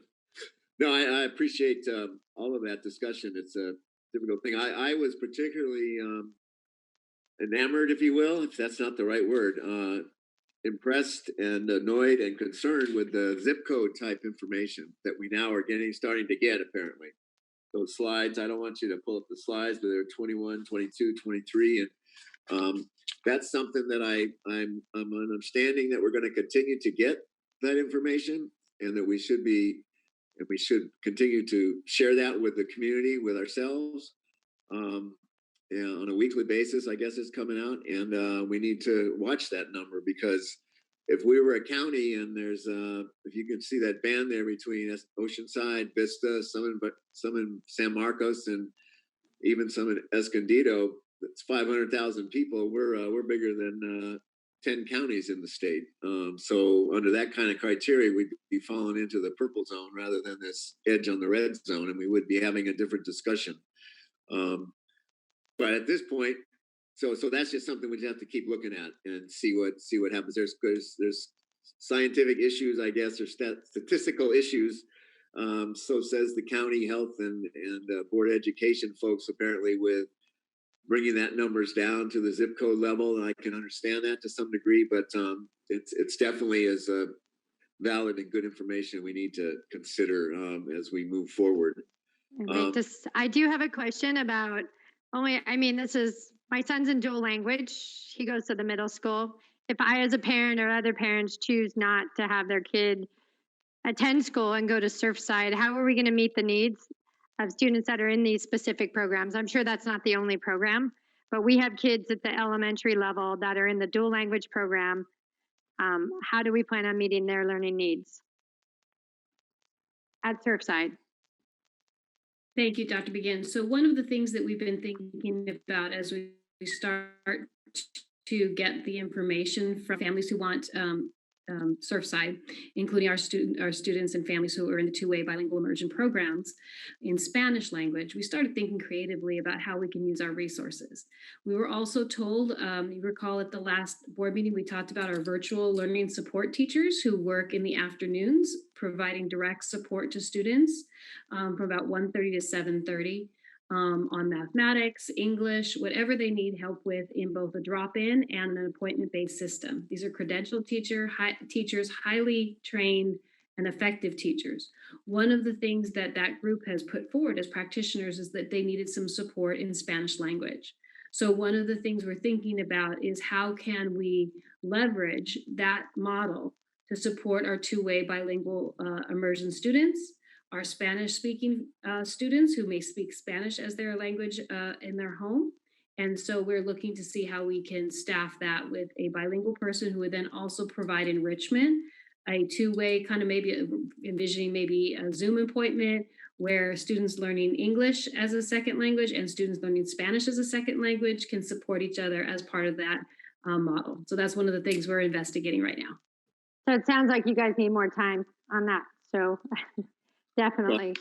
Well, yeah, it does sound like that they do have more time. I don't know though that they're saying that they can offer the seamless dual program like you have it in the site. So that's a choice that a parent might have to ultimately make, hardcore choice. I don't know, but that's something like they have one other question. So we picked while you have that, can I ask staff to pull up that last slide that has your recommendations to the screen for us all?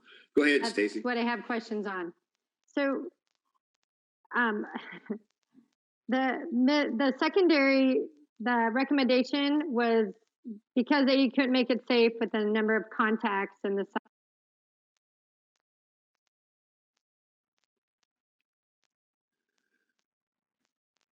Stacy, you're muted. You're muted, Stacy. I hate that. When I press my button, it doesn't work.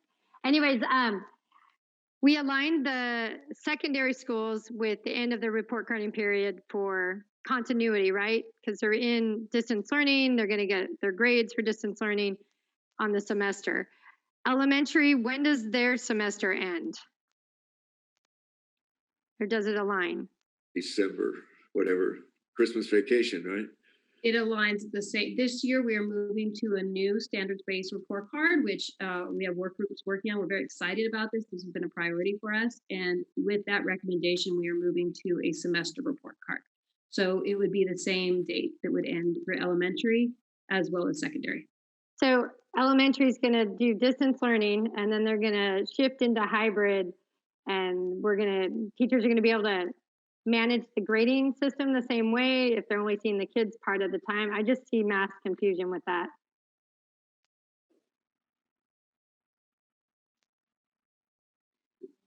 We will try to make it not confusing for people.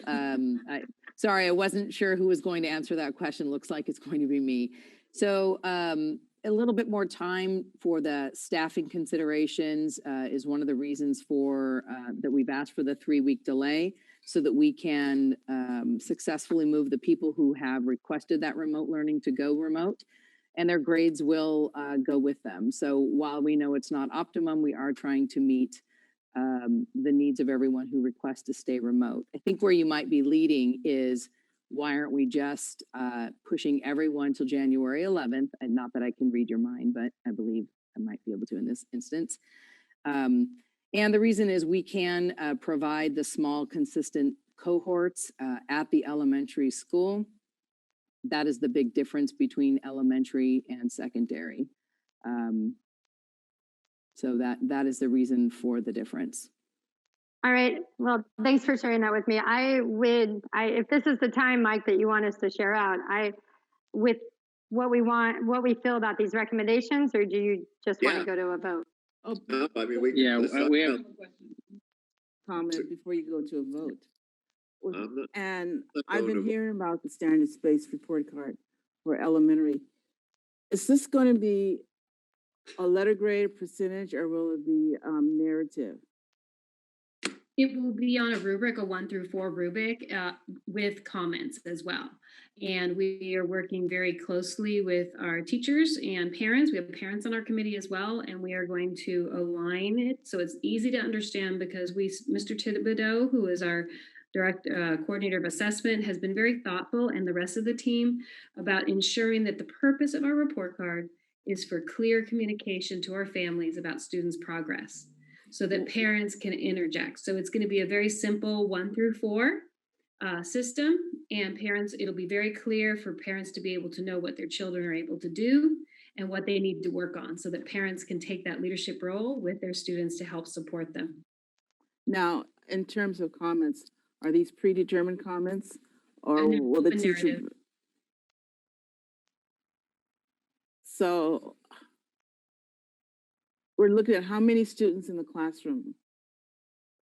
In the elementary school? Yeah. For the classroom, between, I believe, around 24.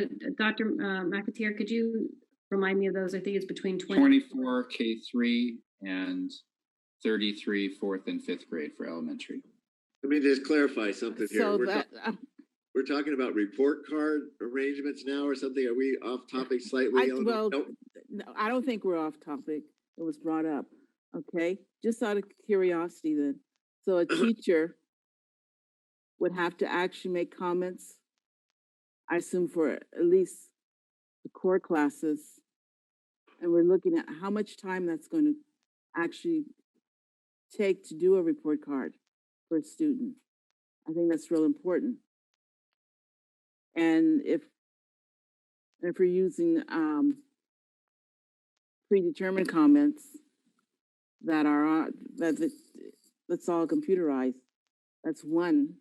But if a teacher has to sit there and really go through everything, which they should do, I understand that, then we're looking at an entirely different kind of standards-based report card. So, Ms. Evans, I'll share that information with the work groups. I know that those are things that they've been grappling with, and Mr. Thibodeau as well. So they have quite a few meetings to hammer these things out, and we'll definitely bring that information forward, because we do not want to add to the burden of our teachers, but we want to make sure that we're clear with families. Well, I'm thinking if, like they're working at least 4 or 5 extra hours every day just doing the lesson planning for that. And if they can build in evaluations with the lesson planning, it would save a whole heck of time. Okay. Just more efficiency. That's all. Yes, thank you. So I'm going to weigh in because I'm impatient, and that's just how I roll. So I'm going to say that first recommendation, I'm not comfortable with them coming back October 19th. with what I've heard from emails, what we heard for public comments, what we've heard about our schools being ready, they don't need 3 weeks to get those groups ready. As long as they're getting their in-person assessments and distance learning, they're getting the interactions one-to-one. I would like to see that date pushed back to at least November 2nd. Elementary, November 9th, if we're up and ready and we're not in the purple tier or red tier, and our numbers are going on a downward trend and not upward, I would be okay with and comfortable with November 9th. Secondary, January 11th is great. There's just no way to do secondary at this point. I just wanted to weigh in. Anybody else? Yeah. So a question on that, Eleanor, can you mute for me? We are going to be in the red tier almost certainly. We are in the red tier right now firmly. So are you saying that if we were in the red tier, you would not recommend that we bring in kids back in person? He said purple, I thought. No, We're she at, said red. I think you meant purple, Stacy. we're in the red, almost in the purple, only because they pulled San Diego State University out of that. We are sitting right at that cusp, right there. Like we're barely there, and we heard someone say that today. We're barely there. If those numbers don't start improving, I'm not comfortable having students in classrooms with each other and having a low risk work environment for our staff. So that's where I'm at with this. November 9th is farther down the line to see what happens, but if we get closer to November 9th and our numbers are not decreasing or flatlining, we're going to have to make another decision about, is it safe? I think for me, the biggest struggle, I think with the whole dates right now and everything is I think with the whole discussion that we heard earlier, even of somebody saying that the symptoms that we're going to be looking at of when a child comes back, are they going to be going back and forth, and are we going to be going virtual and then back in the hybrid and then back virtual, and because of whatever is going on? I think that's my biggest struggle. My biggest thing again is with SPED only is that, do we have everything that we need for them to go back? So is all the PPE in place? Is everything in place that needs to be so that everybody is safe? We're not only just looking at our students, but we're looking at all the staff that's going to be working with those students. So is everything in place, and will it be in place when we are looking to send these students back? Yes, if you're asking that as a direct question, Trustee Alvarez, the answer is yes. It would be in place by that date. The only non-starter item that hasn't arrived yet is our backpack sprayers, which are the cleaning mechanisms that we will use for every classroom. And when we're talking about the special education students that we're talking about and bringing them back early as a population that with higher needs, we're talking about one classroom per school. So that's what we would need to be able to disinfect at the end of a school day. But if those disinfectant sprayers are not here, I will be obviously very honest with the board and with the community that they have not arrived, and we cannot disinfect our classrooms. The PPE is here. It's on campus. We have people saw me display the masks, the face shields that we have. We have special face shields with clear mask for particular staff that need that, so that it's material right here and you can see the mouth here. We also have ordered special masks for students that perhaps may have difficulty wearing a regular cloth mask. So it has, I'm going to say plexiglass right here. I haven't seen one of these. And then like a vinyl covering here. So we have 3 different kind of masks that will be available for students and for staff that have difficulty with regular cloth masks. We have gloves that are available. We have the temperature checks that are available. We have hand sanitizer everywhere. Staff has requested full gowns. Those are on site and available for additional order. The plexiglass that was mentioned earlier, and I really apologize if we took it out of one classroom for another. So Charles, to you, I apologize if that happened. I don't doubt that it did, but I am sorry for that. And that is being placed in the classrooms. So again, when we talk about the layers of safety, and that's not all, I can go through the entire list of what will be available or what is available, but it's layers of safety. Again, the only non-starter would be the backpacks that are used to disinfect the classrooms that can be done on a daily and consistent rate. I think another important point that was noted by Jen Skellett in the OTA leadership group is that they've been working with Julie and staff, and I can guarantee you, I think that if stuff's not in place is the way they should be by all reasonable means by these key dates, we'll be hearing about it and it won't open. You know, that's what I believe. We do have one more meeting before October 19th, actually, that's scheduled, right? Julie, when's our next meeting? Yes, October 13th, and I'll reiterate, Mike, there's no benefit to me not being honest with people about what we do have or what we don't have. Absolutely none. I wouldn't be dishonest about information anyway, but especially in the middle of a pandemic, which I have stressed time and time again, that our priority in this is surviving this pandemic. So we will provide those layers of safety, and if they are not here, I will be very honest about that information. Okay. Is there any discussion? Do I have a motion? If anybody want to? There is. Yeah. Eric's got discussion. All right. Yeah, I do. So my first request would be to seek consensus to look at adding in-person services, academic services for students that aren't just in the mod severe class. And I'm going to tell you why. I work in, I'm currently in the hybrid model. I have students, and I don't teach a mod severe class. I teach a class that has a mix of students that come to see me for just a little bit of their day, or some that in a typical school day, excuse me, that would come for just a little bit of their day, or that would come for a large chunk of their day. And through the distance model, despite all the best efforts of the most amazing teachers that I work with, there are students that don't access learning through the virtual model. And usually it's because of attention difficulties. And I mean really strong attentional difficulties, maintaining attention for any sustained period of time at all, or behavioral challenges that sometimes are exacerbated by being away from the school environment.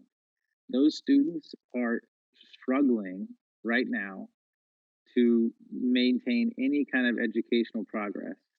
And I think we currently have the means, and as of September 2nd, we're allowed to start providing academic services to them in person in safe, layered of security ways that can provide them some access to the curriculum while also keeping everyone safe.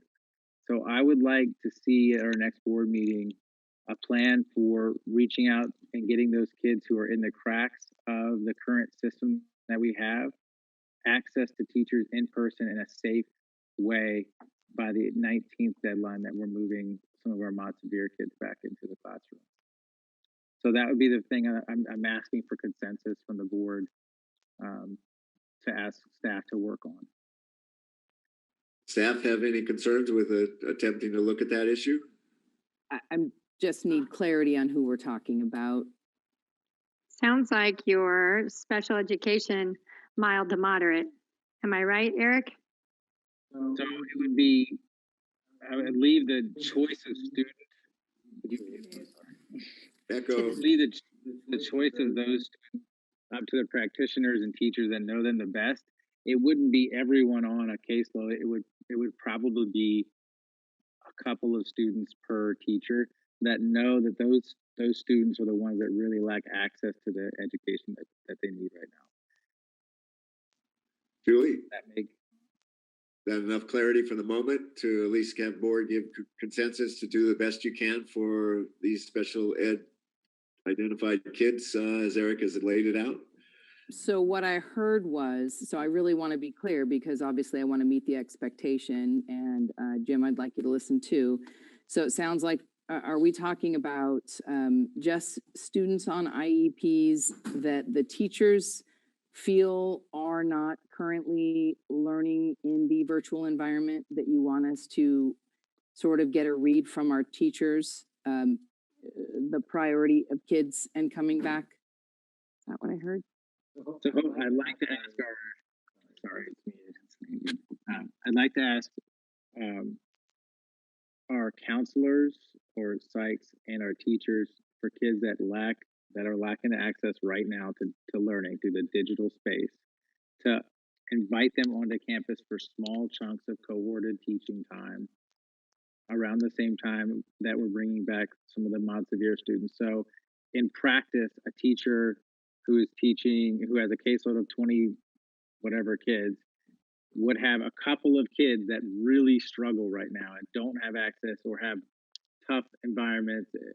There are some who really require counseling that you can't do counseling virtually because they're in an environment around their family that they might want to talk to. I mean, there's lots of limiting factors that go with the at-home environment that those kids that need that and don't have access to it currently, that their case providers could identify them and select times, whether it be on the Wednesday, on the hybrid days, or whichever times work the best. It doesn't matter when, to get them in the classroom or even outdoor spaces where it's the most safe, to get them some in-person opportunities to give them a chance to progress.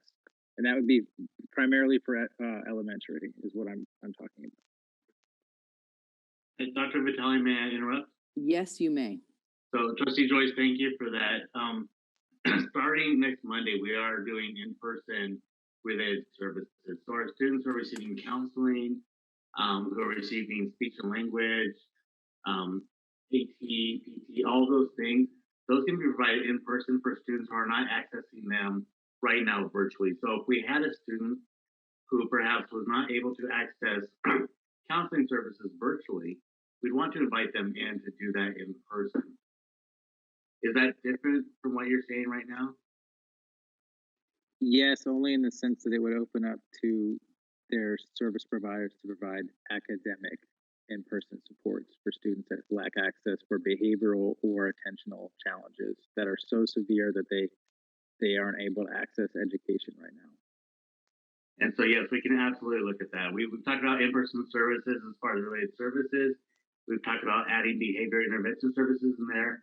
We can absolutely look at what that would look like for other services as well. I think you got a consensus from the board that you guys should do that.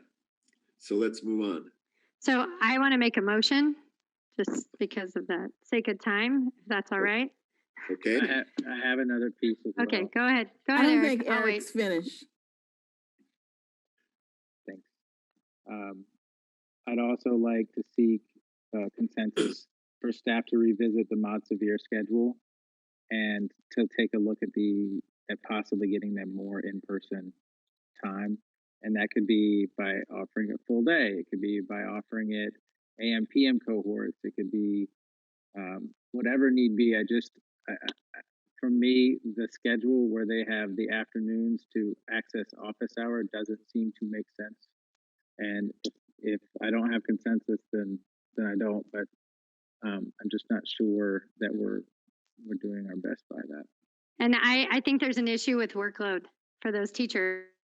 Those students, they're all individual, as you know, and they're in different classrooms and they're in the general ed. And then I mean, there's so many moving parts to that I know that those work groups have talked about the best way to meet the individual needs of the students.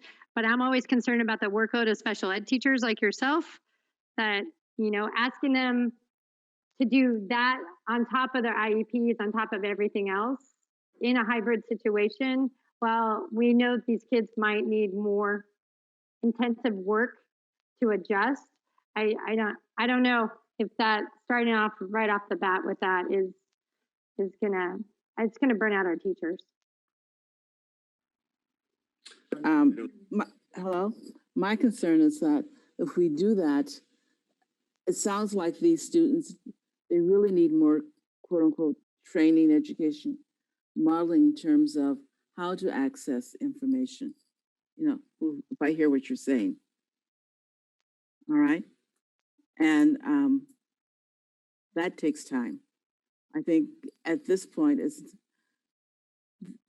whatever they're receiving in terms of how to access information, whatever tool they're using, they need to have the practice to do it.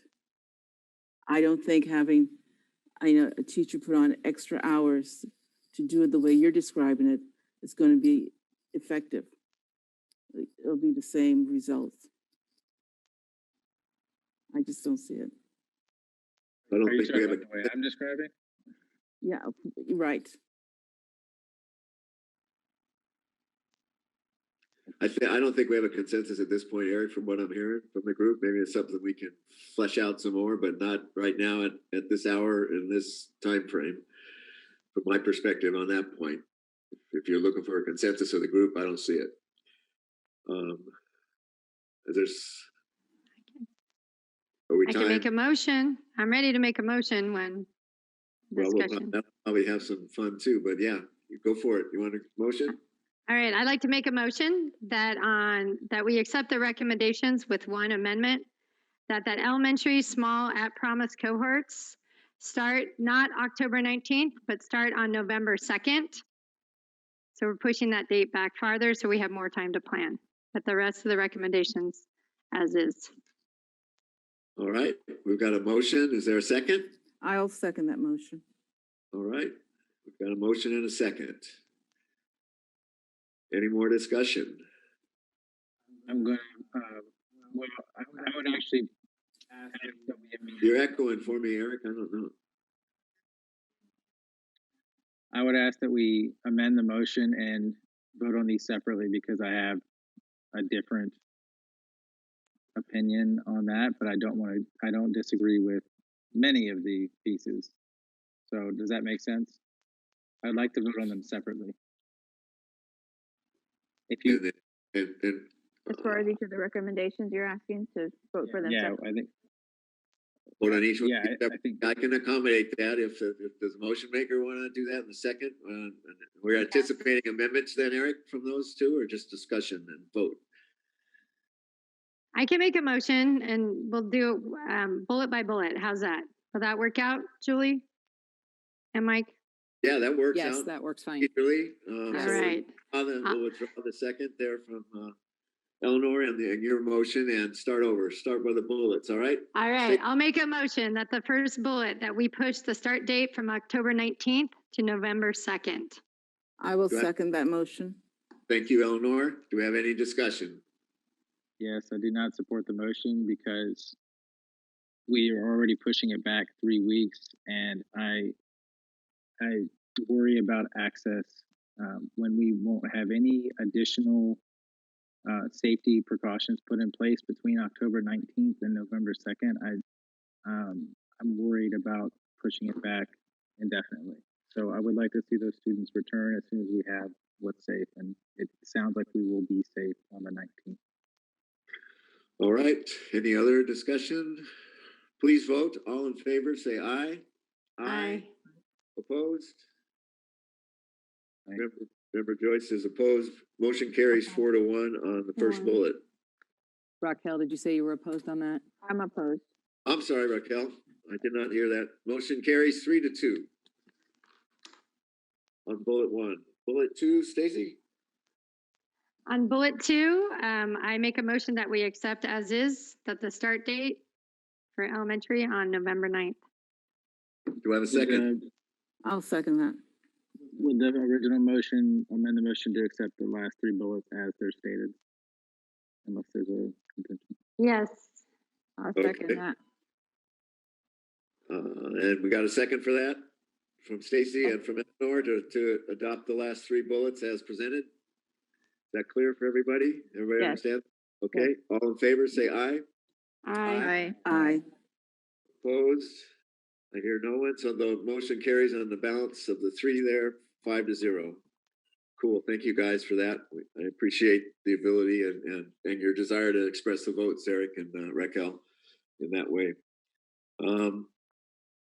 All right. That was a long and good discussion. A lot of stuff in there. We only have public comments left. So do we have, we'll move on to that. Ann or Greg, do we have, are they still with us? There were 4, I believe, at the outset. I will call their names. Thank you. They will come in this order. Victoria Mariani, Susan Peachy, Todd Madison, and we'll end with Tiffany Ortega. Okay. Victoria.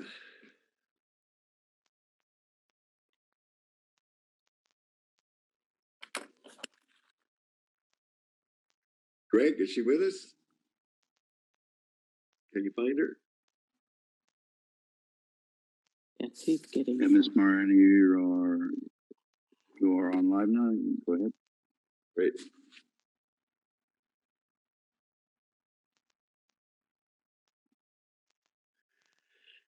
Victoria, you're all set. You just have to unmute your phone.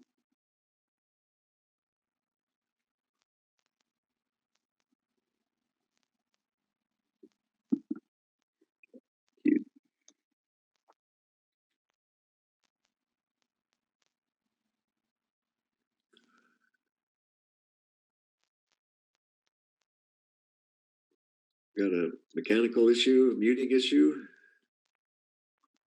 Now the caller left the line, so I'll try to pick her back up. Let's go on to the next. Go ahead and get Ms. Peachy up here just 1 second.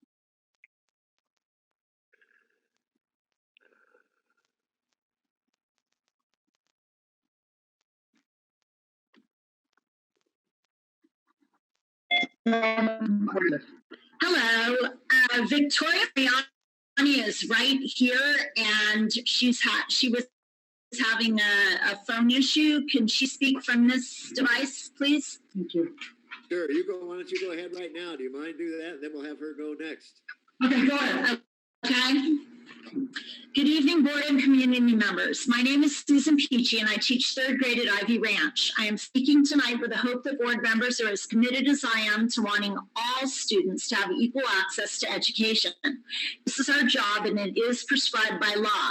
Unfortunately, after months of virtual instruction, some Oceanside students still have not had access to an education since schools closed on March 13th. The outcome that I am hoping for after speaking tonight is for district leadership to be held accountable for ensuring not just that students have a device, but at the very least are taught how to log into the portal and access learning platforms on consistent, reliable internet. For students and families that have not used a device at home, this is essential. Having a device without knowledge of how to use it or having internet access makes it an expensive paperweight. In March, I was concerned when one of my students did not connect with our class once we went online. At that time, I accepted the answer of the district is working on a plan. There was no precedent for our global pandemic. In April, May, and June, I regularly expressed concerns to my assistant principal and principal. I have an ESL student with no access to instruction or classmates. My heart was heavy. It still is. In August, after communicating with the student's current teacher, I was dismayed to find that the student still has not connected with the class. A device was dropped off, but the student has no internet. I needed to go up the chain of command. I wrote a passionate email to the OUSD coordinator of English learners giving specifics. In part, quote, I don't understand how OUSD ELL students and or students living in poverty who are already usually behind their peers are allowed to go months without education. Discrimination disgusts me, so I must speak up or I too am part of the problem. The response I received in August included, in part, everyone is working together to move as quickly as possible so that technology and access is provided to students. I will follow up to see where this family is within the process of connectivity. In 2 days, we begin October. I am speaking up now on behalf of this student and all students who have missed 1/3 of their previous grade and as of today, 17% of the school year. When will all Oceanside students have access to an education? In closing, with all due respect, I ask board members to question, is the district following state and federal law? According to the Equal Education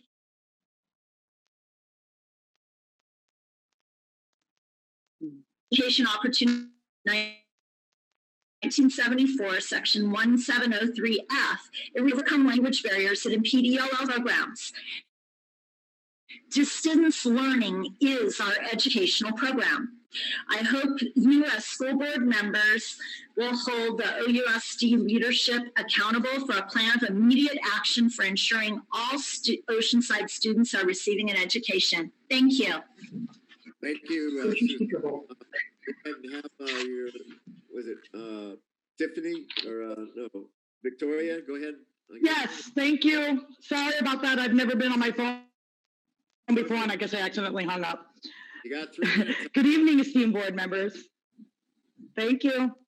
Good evening, esteemed board members, district staff, teachers, students, families, and community members. I'm Victoria Mariani, 20-year employee of the district and a 5th grade teacher at San Luis Rey Elementary School. Tonight, I'm speaking about the remodeling of the San Luis Rey Elementary School site.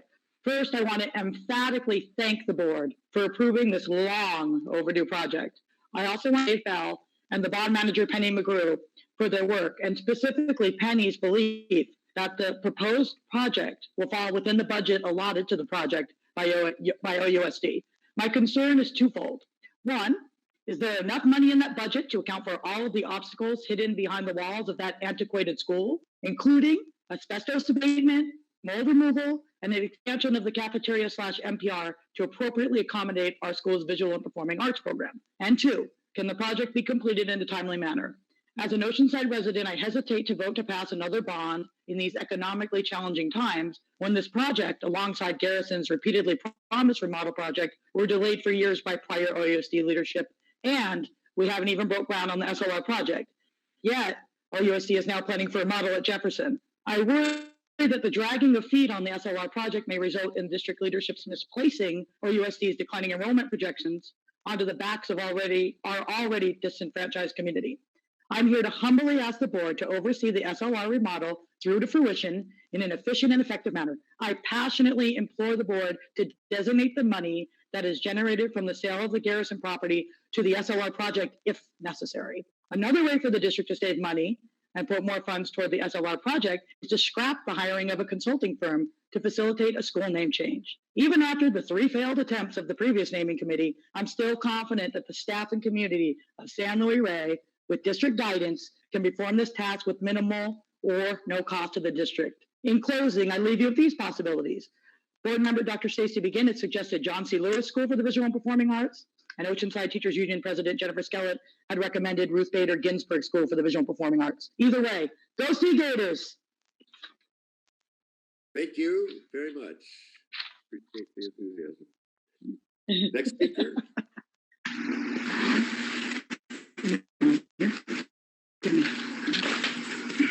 I want to turn off the camera. I don't see. Okay, well, you don't have to see the camera. Future camera. You don't have to turn it on. Look. Future. Stop video. Okay. See, stop. There we go. You're on, Todd. All right, thank you. So, Thank you. Hi, Todd Madison again. I'm sure everybody listening at this late hour knows I'm a candidate for school board this fall. As the board and district staff watching know, I've been involved in helping increase parent involvement in Oceanside for years. I was the first parent representative in the LCAP committee. Stacy and I also led the district parent advisory committee, in both cases working to increase involvement and give parents more a voice in our district. One of the biggest issues we have in our district is a continued drop in enrollment. Some of this is shifting demographics, but some is parents making other choices for their kids.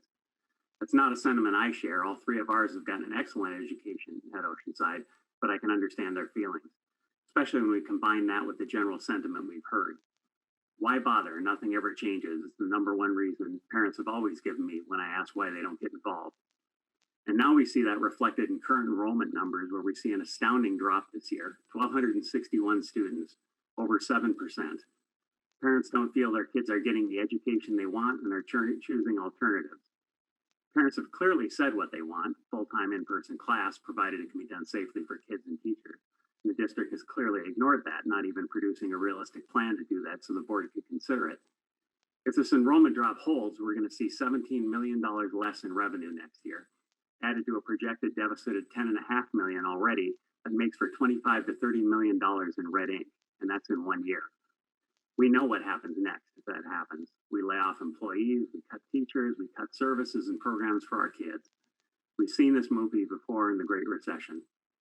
Our district has been in financial trouble for years and has been more than willing to cut from our kids to preserve pay increases for itself. We've seen that over and over again too. Last December, we saw the district projecting a $7 million deficit, but chose to add $5 million to that in extra bonus raises for district employees, including administrative staff who have a median total compensation of $158,000 a year. This board, including my opponent in this race, voted unanimously in favor of those extra bonus raises, just a few months after cutting bus service from the Latino kids in Crown Heights. We need to do something different to deal with this in the coming fiscal crisis.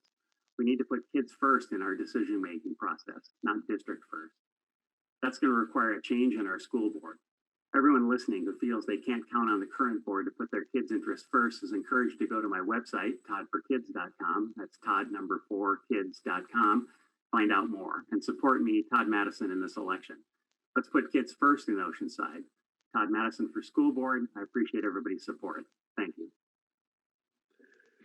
Thank you very much. Next speaker, Tiffany Ortega.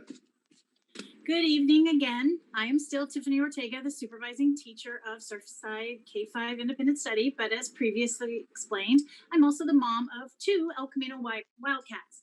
Not only 2 Wildcats, but 2 members of El Camino's Golden Pride. And not only the mom of these Golden Pride members, but also I serve on the CGP Band Booster Board. Yes, I am that parent. I'm the parent that normally attends the Friday night marching band shows. You know, the ones where they play a little football just before and after the main events of the marching band. So as Ms. Frazier mentioned earlier, there are students that have been allowed to return in small groups to participate in group workouts, groups like football, volleyball, cheerleading, dance, tennis, cross country, etc. During these camps, I also understand that there are specific guidelines and protocols to be followed to ensure physical distancing, such as maintaining a distance of 6 feet, wearing facial coverings, and monitoring possible symptoms. As I stated in my previous speech, I appreciate OUSD leadership for doing what is right and allowing these groups to return with a small amount of measured risk. I'm asking for the same consideration for some small groups of ECGP, specifically Drumline and Color Guard. It's my understanding that their request to convene small group practice was denied, and I'm struggling with that decision. Let me be clear. I understand that the marching band practicing together is out of the question at this point due to the nature of the wind instruments and the higher risk of infection. Drumline and Color Guard do not fall into that category. Drumline is exactly as it sounds: percussion, banging on things loudly, forcefully, artistically. Did I mention loudly? It's done using their own equipment that is not shared. Believe me, you don't touch a drum or sticks. Can be done wearing facial coverings and easily 6 feet apart from one another, preferably more than 6 feet from parents with diminishing hearing. Color Guard is the artistic pageantry of choreographed routines using flags and other individual props.